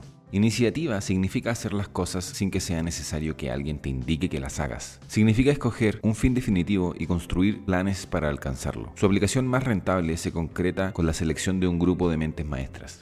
Si utilizas tu juicio en la selección de este grupo, tu alianza de mentes maestras te dará el poder del verdadero liderazgo. Al aplicar la iniciativa y liderazgo, hay ciertos pasos definidos que son esenciales. A continuación están los más importantes. 1. Conoce de manera definitiva qué es lo que quieres. 2. Construye un plan práctico, o varios de ellos, para lograr eso que quieres, haciendo uso del consejo y las recomendaciones de tu grupo de mentes maestras. 3. Rodéate de una organización conformada por individuos que tengan los conocimientos y experiencia esenciales para llevar a cabo tu fin definitivo. 4. Ten la suficiente fe en ti mismo y en tus planes para ver tu fin como una realidad concretada incluso antes de que empieces a llevar a cabo tus planes.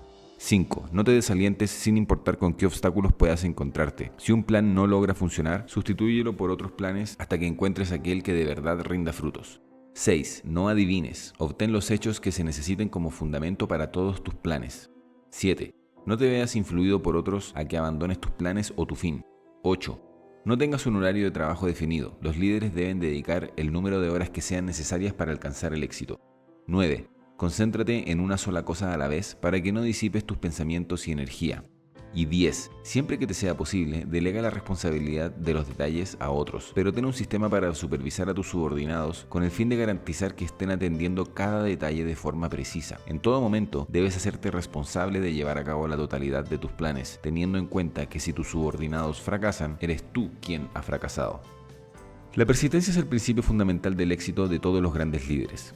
Si te vas a desalentar ante las primeras señales de oposición o adversidad, jamás te convertirás en un gran líder. El liderazgo implica la capacidad de asumir enormes responsabilidades. Si careces de la cualidad de la persistencia, asegúrate de que tu grupo de mentes maestras cuente con al menos una persona que sí la posea. Los líderes eficientes jamás se permiten quedar sobrecargados de pequeños detalles. Tienen la capacidad de organizar sus planes de tal manera que en todo momento se encuentren libres para así colocar todo el peso de su esfuerzo personal donde más se requiera. Aquellos que presumen el hábito de inspeccionar cada detalle de su negocio en persona o no son líderes capaces o se encuentran a la cabeza de un negocio de lo más pequeño. Se dice que "no he tenido tiempo de hacerlo" es la oración más peligrosa en cualquier idioma. Cualquiera que lo admita está confesando su falta de capacidad como líder. Un verdadero líder tiene tiempo para todo lo que sea necesario para alcanzar un liderazgo de éxito. La coartada de rigor de más del 90% de los fracasados que no han seleccionado un fin definitivo personal en su vida es que simplemente no he tenido tiempo para hacerlo. Un líder eficiente no es, de necesidad, la persona que más ocupada parece estar, sino aquella que puede organizar sus planes de tal manera que es capaz de dirigir y mantener ocupados a grandes números de subalternos de manera eficiente. El individuo que puede conseguir que las cosas se hagan es mucho más rentable para una empresa que el individuo que en realidad hace el trabajo. Los líderes eficientes también son vendedores eficientes. Logran que otros hagan las cosas porque eso es lo que desean. Los líderes eficientes tienen personalidades agradables, son optimistas y entusiastas y saben cómo transmitirles este entusiasmo y optimismo a sus seguidores. Un líder eficiente es valeroso. Nadie desea seguir a un líder al que le falte valor y, de hecho, no lo harán. El líder eficiente tiene un agudo sentido de la justicia y trata a sus seguidores de manera equitativa y justa. Un líder eficiente asume la responsabilidad total de los actos de sus subordinados. Si cometen errores, asume que es él o ella quien cometió el error real, porque fue él o ella quien eligió a sus subordinados. El líder eficiente comprende las reglas de la pedagogía y es un maestro capaz. Un líder eficiente toma decisiones con rapidez y las cambia con lentitud. Por supuesto que siempre hay circunstancias que requieren de una lenta deliberación y del análisis de los hechos antes de que sea posible tomar una decisión inteligente. No obstante, después de que se obtienen y organizan todos los hechos disponibles, no hay excusa para demorar una decisión, y la persona que practica el hábito de la demora no puede convertirse en un líder efectivo sin dominar este efecto. El primer paso esencial para desarrollar iniciativa y liderazgo es formar el hábito de tomar decisiones firmes y puntuales. El gran líder debe tener una enorme capacidad para tomar decisiones veloces e inmediatas. Los individuos que vacilan entre nociones vagas de aquello que querrían o que deberían hacer suelen terminar por no hacer nada. En el mundo existe el concepto errado de que las personas se les paga por lo que saben. Es cierto solo parcialmente y, como en el caso de varias otras verdades a medias, es más dañina que las falsedades abiertas. La verdad es que a las personas no se les paga por lo que saben, sino por lo que hacen con ese conocimiento o por lo que pueden lograr que hagan los demás. En una carta, un hombre afirmó: "Cuento con una educación de excelencia y podría ser de un tremendo éxito si tan solo alguien me mostrara qué debo hacer y cómo debo hacerlo". Las personas exitosas jamás esperan que otros les enseñen lo que tienen que hacer, ni cómo deben hacerlo. Toman la iniciativa, toman el control del liderazgo, enlistan la asistencia y el capital necesarios y se abren camino a pesar de la oposición. La confianza propia es esencial para alcanzar el éxito en el liderazgo. Una tendencia innata en la naturaleza humana es la disposición a seguir a aquellos individuos que poseen una enorme confianza en sí mismos. Nadie desea seguir a aquellos líderes que no parezcan estar seguros de sí mismos. Un líder verdadero siempre persiste y jamás acepta una derrota temporal como un fracaso. Los líderes que cambian de opinión a menudo pierden la confianza de sus seguidores. Anuncian que no están seguros de sí mismos. Si ellos mismos no lo están, ¿cómo pueden esperar que sus seguidores confíen en ellos? Los verdaderos líderes no muestran favoritismos hacia sus seguidores. Si tienen amigos o familiares dentro de la organización, los tratan exactamente de la misma manera que tratan al resto del personal.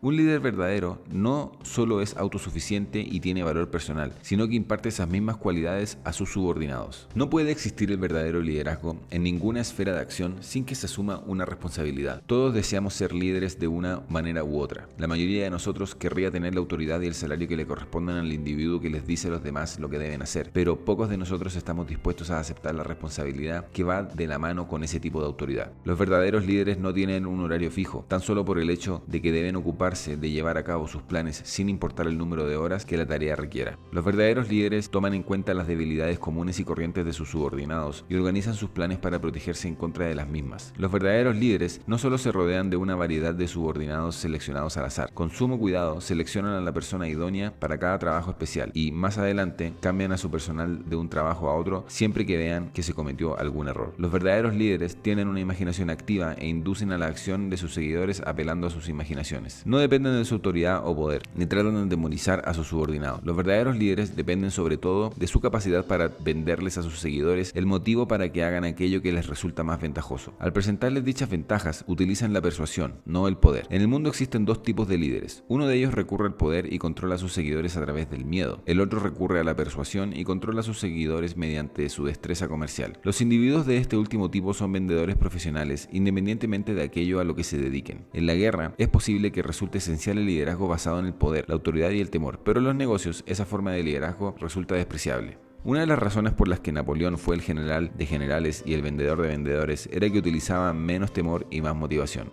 El líder de éxito en los negocios y en la industria induce a las personas a que hagan las cosas porque les conviene hacerlas, no solo porque a él o a ella son quienes están en una posición de poder. Existen tres tipos de motivación.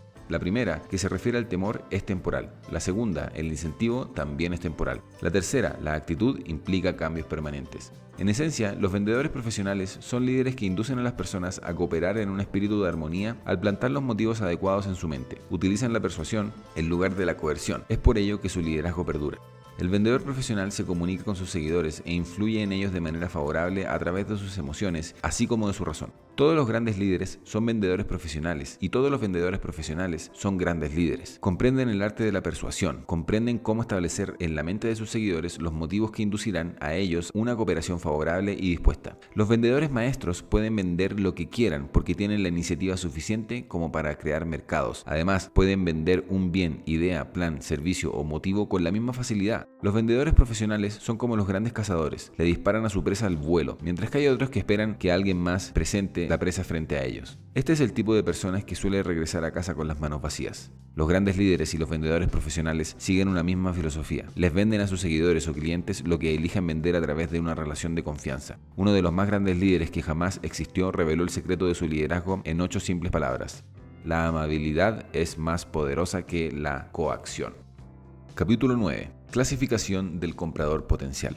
Ya dentro del proceso de ventas en sí, el primer paso es clasificar al comprador potencial. Esto es, con el mayor tacto posible, discernir del prospecto y de otras fuentes, en caso de que sea posible, la siguiente información que será necesaria para la presentación de un plan de ventas. 1. ¿Cuánto dinero está dispuesto a gastar el comprador potencial y cuánto se le debería pedir que gaste? 2. Las condiciones, que incluyen el estado de ánimo del prospecto, ¿son favorables para la concreción de la venta? De no ser así, ¿cuánto es probable que lo sean?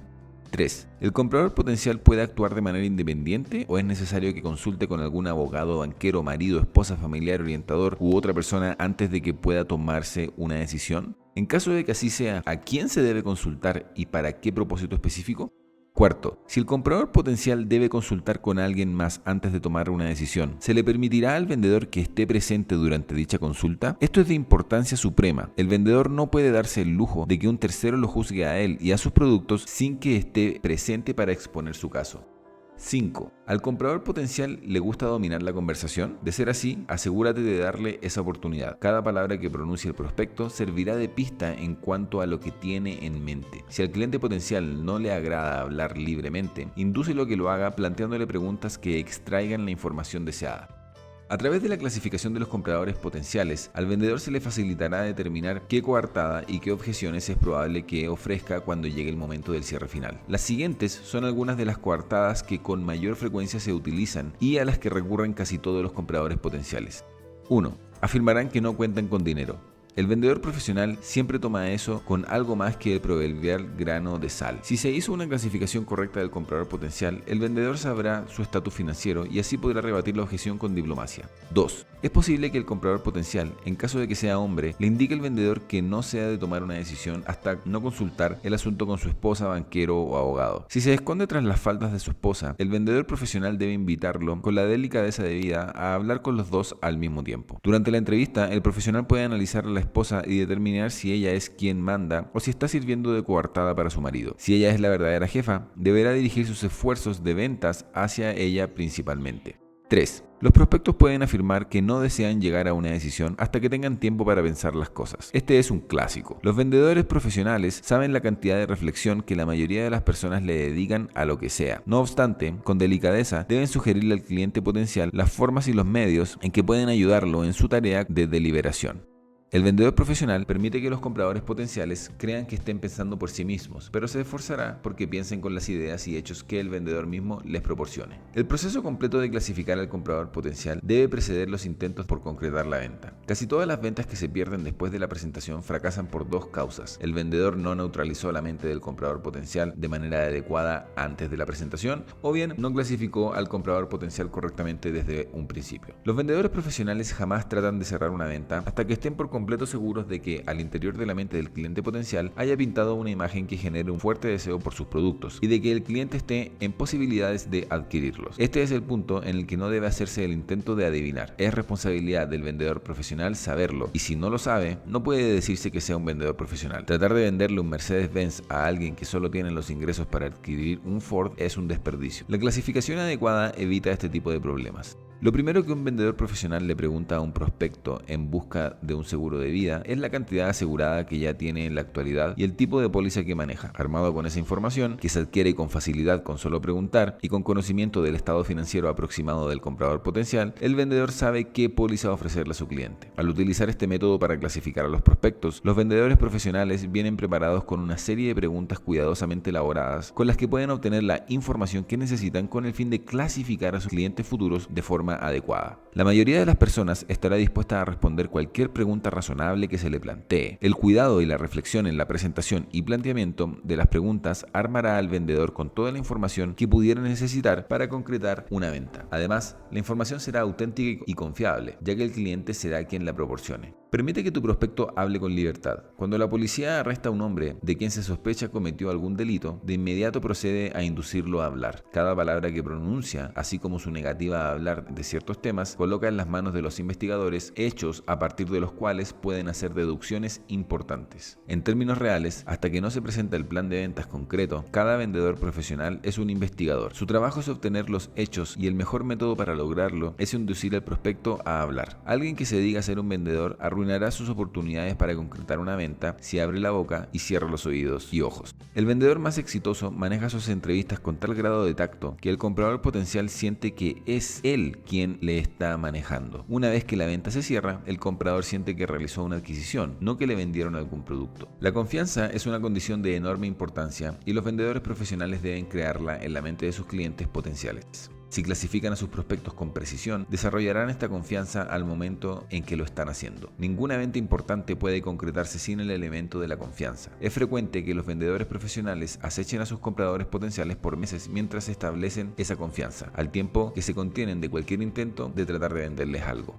En cuanto a lo que se refiere a los métodos de clasificación, el detective experimentado a menudo planta un señuelo en algún lugar en el que pueda obtener información relacionada con algún sospechoso. Los vendedores profesionales utilizan tácticas parecidas, pero no son sus propios señuelos y obtienen la información de primera mano. La naturaleza de su trabajo hace que el sigilo sea innecesario. Sin embargo, habrá ocasiones en que los vendedores profesionales utilicen a investigadores experimentados, pero no les consideren informantes. Estos investigadores obtienen datos de los compradores potenciales que el vendedor no puede obtener en persona. Entre otras cosas, es parte del trabajo del vendedor profesional saber todo lo que pueda acerca del comprador potencial, conocer todos los hechos. Los vendedores que son demasiado indiferentes o perezosos como para adquirir la información suficiente para clasificar a sus compradores potenciales merecen fracasar, y es frecuente que así suceda. Cualquiera ya habrá cedido en un 90% si algún adversario se hace de los motivos y debilidades de la persona, siempre que cuente con la inteligencia para usar esa información con eficacia. Los vendedores profesionales poseen dicha inteligencia. De hecho, en gran medida, se convirtieron en vendedores profesionales a causa de su capacidad para reunir hechos y clasificar a sus compradores potenciales de forma acertada. Estos son hechos a partir de los cuales se pueden beneficiar los vendedores profesionales. Encuentra los principales motivos y debilidades del prospecto, y tu comprador estará poco menos que convencido incluso antes de que inicies la venta. Capítulo 10. Neutralización de la mente del comprador potencial. Una vez clasificados los compradores potenciales, o durante el proceso de clasificación, resulta necesario vaciar su mente de prejuicios, sesgos, resentimientos y cualquier otra situación que resulte poco favorable para el vendedor. La mente del comprador potencial debe cultivarse y prepararse antes de que la semilla del deseo se plante en ella con éxito.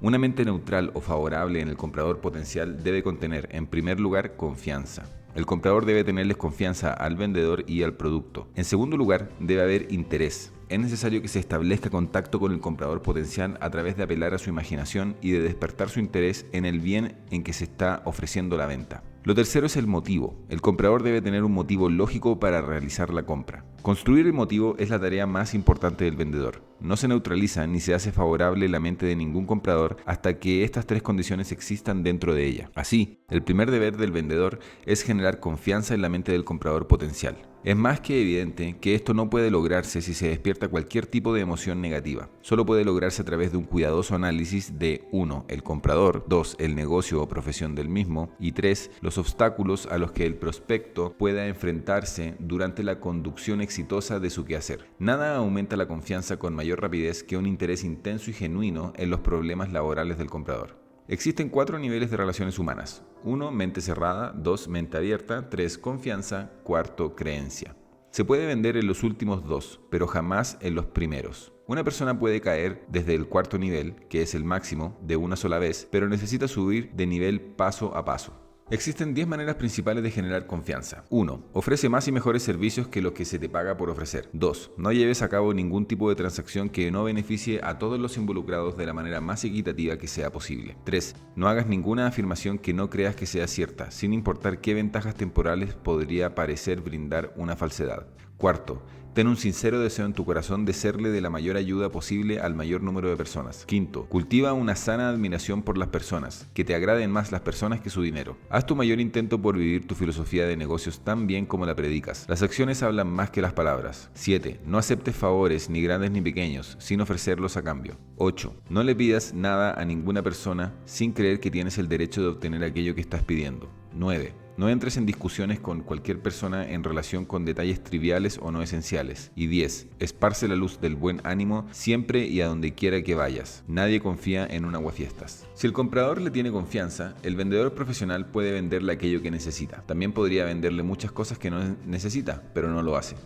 Recuerda, los vendedores profesionales tienen el doble papel de ser compradores y vendedores a la vez. Por ende, no tratan de venderle a alguien nada que ellos mismos no comprarían si estuviesen en la posición del comprador potencial. Existe un tipo de maleante más que conocido que es un vendedor profesional, el estafador. Su única herramienta es su capacidad para generar confianza en las mentes de sus víctimas. Sus negocios generan millones y entre sus víctimas pueden encontrarse los más astutos empresarios, profesionales y banqueros. Estos delincuentes a menudo acechan a sus víctimas por meses o incluso años con el propósito de establecer relaciones de confianza absoluta. Una vez que se establecen estos cimientos, se puede engañar hasta el más inteligente de los individuos. Las personas quedan indefensas ante aquellos en quienes tienen confianza absoluta. Si la confianza puede utilizarse con éxito como única herramienta de la operación de un criminal, seguramente puede utilizarse con mayores efectos para los negocios legítimos y los propósitos profesionales. Los vendedores que saben cómo construir un puente de confianza entre ellos y sus compradores potenciales pueden determinar lo que desean ganar, como pueden hacerlo todos los vendedores de este tipo. Los métodos de alta presión, las afirmaciones exageradas y los engaños deliberados, sea a través de afirmaciones directas o por medio de insinuaciones, destruyen la confianza. Cada empresa de éxito debe contar con la confianza de su clientela. El vendedor es el intermediario a través del cual se adquiere esta confianza o el medio por el que puede perderse. Los vendedores profesionales, al saber de lleno la importancia de obtener y retener la confianza de los compradores, negocian con sus prospectos como si ellos, los vendedores mismos, fuesen los propietarios del negocio que representan. Tratan a sus clientes de la misma manera que lo harían si ellos fueran los dueños. La confianza es la base de toda relación armoniosa. Los vendedores que pasan por alto este hecho son desafortunados. Jamás podrán convertirse en vendedores profesionales. Esto significa que se encuentra limitada su capacidad de generación de ingresos, así como cualquier posibilidad de avance. Existen 2 ocasiones importantes que hacen que hombres y mujeres hablen y que por ende le hagan publicidad favorable o desfavorable a cualquier negocio, cuando piensan que los trataron de engañar o cuando piensan que recibieron un trato más justo del que esperaban. Todo el mundo es así. se ven impactados por la ley de los contrastes. Cualquier cosa que sea inusual o inesperada, sea que genere una opinión favorable o desfavorable, dejará una impresión permanente. El no neutralizar la mente del comprador potencial es una de las 5 principales debilidades de la mayoría de los vendedores fracasados. No existe una regla fija que pueda seguirse para neutralizar la mente de los compradores potenciales, ya que cada caso individual ofrece condiciones particulares y debe manejarse según sus propios méritos. El vendedor imaginativo no tardará en reconocer los métodos más apropiados para neutralizar la mente de sus prospectos. Algunos de los métodos que se han utilizado de forma exitosa para la preparación de una venta o para la neutralización son los siguientes. 1. Contactos sociales por medio de clubes. Se ha dicho que se hacen más negocios en los campos de golf de los Estados Unidos que en sus oficinas corporativas. Sin duda, cada vendedor conoce el valor de los contactos de clubes. 2. Afiliaciones religiosas. Es posible establecer contactos en iglesias o templos sin necesidad de las formalidades habituales y en circunstancias que tienden a generar confianza.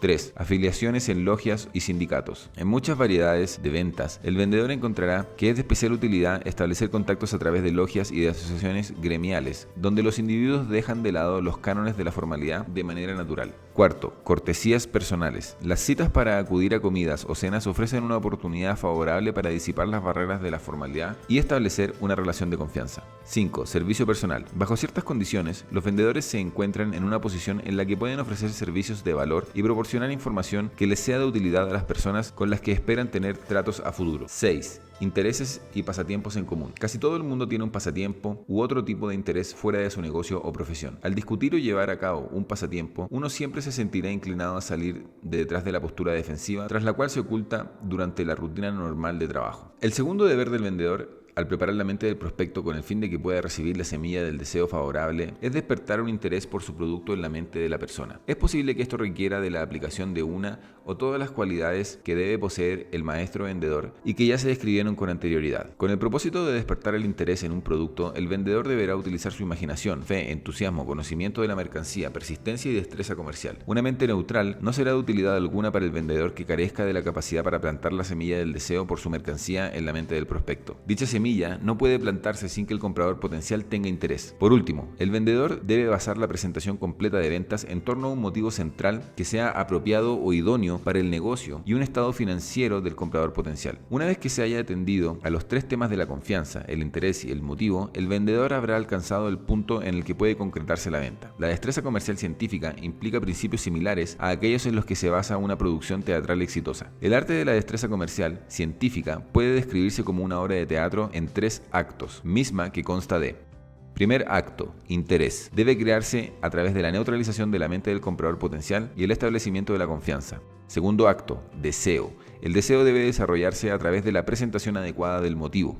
Tercer acto, acción. La acción o el cierre puede inducirse solo por medio de la presentación adecuada de los 2 actos anteriores. La psicología de venderle a un individuo se parece a la que utilizan los actores al venderle la obra al público. Una obra de teatro exitosa debe tener la ventaja de un fuerte acto inicial y de una conclusión o acto final espectacular. Si la obra no cuenta con los mismos, será un fracaso. El primer acto debe cautivar la atención del público y despertar su interés. El segundo acto debe desarrollar la trama o la presentación. Aunque tal vez sea débil, podría pasarse por alto siempre y cuando el primer acto haya sido poderoso. El público o los compradores serán caritativos siempre y cuando se genere la suficiente confianza durante el primer acto como para crear expectativa de un final contundente. El tercer acto debe cumplir con el objetivo, debe ser un éxito rotundo, independiente de los 2 actos anteriores, o la obra fracasará. El tercer y último acto es donde la venta se concreta o se pierde. Para los vendedores que fracasan en el primer acto, cerrar la venta será difícil, si no es que imposible. La presentación de ventas puede contar con debilidades en muchos puntos del medio sin que resulte fatal para la venta,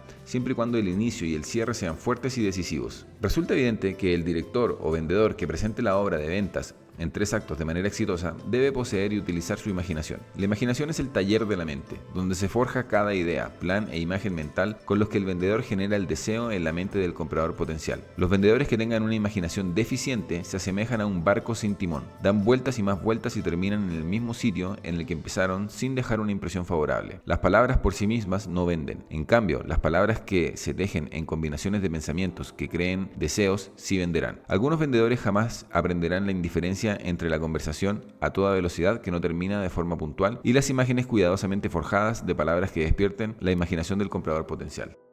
Capítulo 11. El arte de concretar las ventas. Se dice que cerrar o concretar una venta es la parte más difícil del total de la transacción. Sin embargo, esto no resulta cierto si se ha hecho el trabajo preliminar que lleve al cierre de modo adecuado. De hecho, el clímax no es más que un mero detalle si la venta se ha llevado a cabo correctamente. En casi todos los casos en los que resulta difícil concretar una venta, el problema puede encontrarse en alguna parte de las transacciones anteriores al cierre. Como ya vimos, antes de tratar de alcanzar el cierre, los vendedores profesionales preparan el camino con cuidado, paso a paso, a través de una atención adecuada a los siguientes detalles esenciales. 1. Se aseguran de neutralizar la mente del prospecto y de hacerla receptiva a la presentación. 2. Hacen que la mente del prospecto sea favorable mediante el establecimiento de la confianza. 3. Clasifican al prospecto de manera adecuada para asegurarse de que están lidiando con un prospecto y no con un mero sospechoso. 4. Por encima de todo, plantan dentro de la mente del comprador potencial el motivo más lógico para llevar a cabo la compra.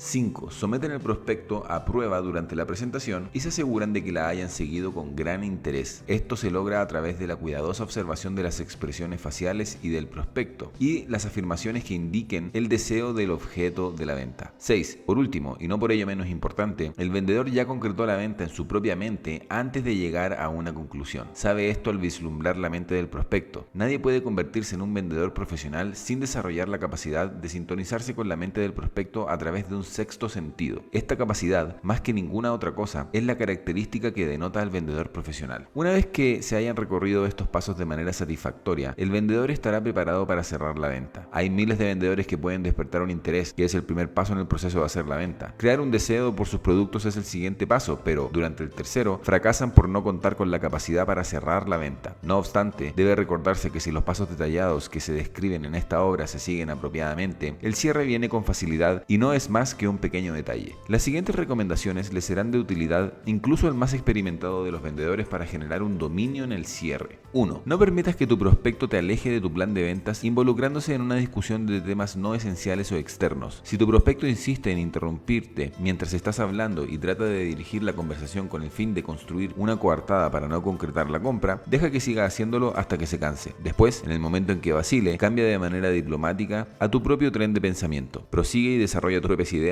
hasta su conclusión. Esto es esencial. O bien dominará el vendedor o dominará el prospecto. Para que se concrete la venta, hace toda la diferencia del mundo quien termine por dominar. 2. Anticipa las preguntas y objeciones negativas que sientes que puedan existir en la mente de tu prospecto. Exponlo a estas preguntas. Pregúntalas y respóndelas tú mismo. Jamás saques a colación preguntas negativas a menos que estés seguro de que ya se la hayan ocurrido a tu prospecto. En las ventas es mejor no remover el avispero. 3. Siempre supón que tu prospecto comprará sin importar lo que diga o haga para indicar lo contrario. Y déjale saber, con cada uno de tus movimientos y palabras, que esperas que lo haga. Si cedes en este punto, estás derrotado de un inicio, porque tu comprador puede ser lo bastante discerniente como para observar que no estás seguro de ti mismo. De ser así, lo utilizará como coartada con la cual darte una respuesta negativa cuando trates de concretar la venta. El vendedor profesional no duda ni por un instante y jamás se acobarda, independientemente de lo inteligente que sea el comprador potencial, para ponerle trampas con el fin de que lo haga. Hay prospectos que son igual de hábiles para alejar al vendedor de su camino como lo son los vendedores profesionales para mantenerse firmes sobre él mismo. Mantente atento a este tipo de táctica y prepárate para negociar las oposiciones de esta naturaleza con éxito.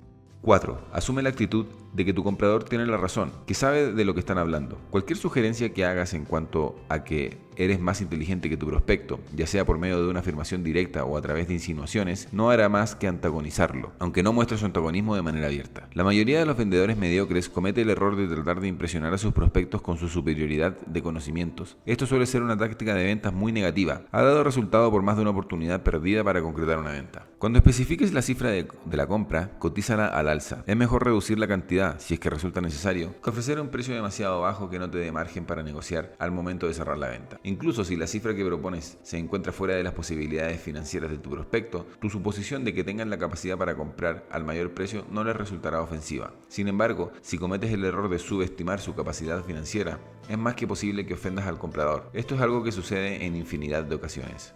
6. Utiliza el método de las preguntas para inducir a tu prospecto a comprometerse con los puntos esenciales sobre los que tienes intención de basar tu presentación de ventas. Y después, haz referencia a dichos puntos como si se trataran de las propias ideas del cliente. Esta es una de las tácticas de ventas más eficaces, dado que las personas por naturaleza sostendrán cualquier afirmación que hayan hecho o crean que hayan hecho.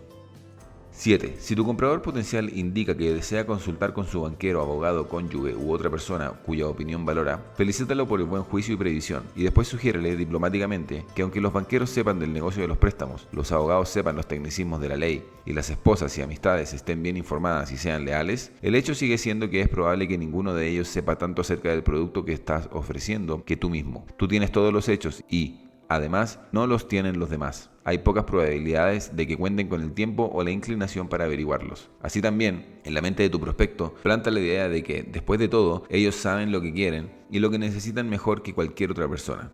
Evitar dejar que tu prospecto medite el asunto a menos que cuente con una muy buena razón para demorarse. Cuando saquen ese tipo de coartada, deténlos y ayúdalos a que mediten acerca del tema en ese preciso instante. En este punto, un poco de persistencia valdrá un mundo de intentos por reparar el daño. La verdad es que la mayoría de las ventas que se pierden pudo haberse concretado si el vendedor hubiera persistido por unos minutos más. Mucho se ha dicho acerca de concretar las ventas en el momento psicológico, pero la experiencia ha demostrado que la mayoría de los vendedores no sabe cuál es. El momento psicológico es ese instante en que el vendedor siente que el prospecto está listo para cerrar la venta. Hay un momento de ese tipo en cada venta, sea que se concrete o no. Una de las diferencias principales entre un vendedor profesional y uno mediocre es la capacidad del primero para percibir lo que se encuentra en la mente del prospecto, independientemente de lo que éste exprese en palabras. El vendedor mediocre carece de la fineza de percepción a través de un sexto sentido. Cuando intuyas que es el momento psicológico para concretar la venta, menciona la cifra relacionada con la compra y procede a cerrar la transacción en ese instante. Una demora de unos cuantos minutos o incluso algunos segundos puede darle al prospecto la posibilidad de cambiar de parecer. Si justo cuando tratas de cerrar la venta te das cuenta de que malinterpretaste el momento psicológico, retoma tu presentación de ventas una vez más y añade los nuevos argumentos finales para que hayas apartado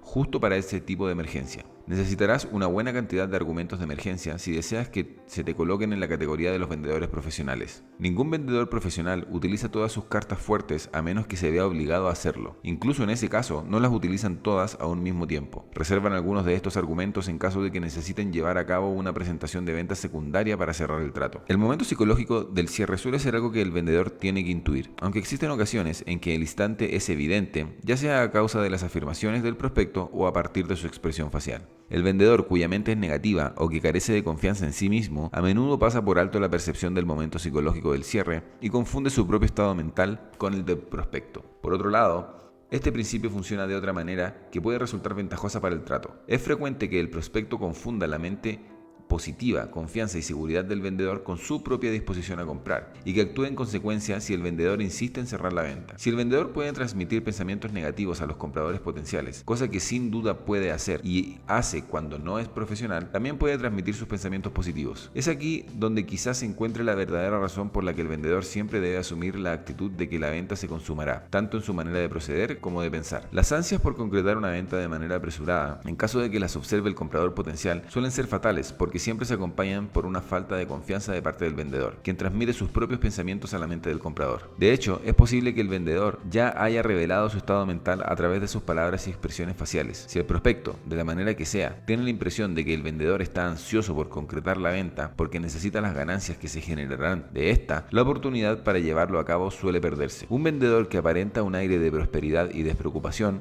mismo que se refleja en su apariencia personal y en el tono de su voz, suele tener éxito en el cierre de las ventas. La razón es más que evidente. Es rara la vez que los profesionales les preguntan a sus prospectos si están listos para cerrar la venta. Tan solo siguen adelante y hacen el pedido durante el momento psicológico y se conducen en todas las formas posibles como si la cuestión de la venta estuviera más que decidida. Preguntarles a los prospectos si están listos para cerrar equivale a expresar dudas de lo que están, pero hacer el pedido y entregárselo al prospecto no deja duda acerca del estado mental del vendedor en cuanto al tema. Por lo general, el comprador actúa de manera favorable ante esta actitud positiva, siempre y cuando, claro está, la presentación de ventas se haya realizado de la forma adecuada y se haya plantado el deseo de comprar en la mente del prospecto. Recuerda que, de inicio, el vendedor debe cerrar la venta en su propia mente. El mundo entero se hace a un lado y les abre espacio a los individuos que saben exactamente lo que quieren y que se han decidido a obtener justo eso. Aquellos que vacilan y que a través de esa vacilación expresan una falta de confianza, encontrarán que la muchedumbre estará más que dispuesta a pasarles por encima. Al momento del cierre, ni siquiera vale la pena que quienes dudan pregunten si deben hacer un pedido. Es casi seguro seguro que se enfrentarán a un rechazo. Esa es la manera en que funciona la mente humana. ¿Cuándo debes llevar a cabo el cierre de la venta? ¿Al principio, en medio o al final? Las tres respuestas son correctas, porque el cierre debería ser una secuencia fluida e ininterrumpida elegida por el prospecto, que está dándote las señales de compra. Es importante que seas capaz de darte cuenta dónde existe una venta potencial y que vayas hasta su conclusión exitosa, tras aquellas situaciones que quizás no hayan sido oportunidades de venta evidentes. Jamás es buena idea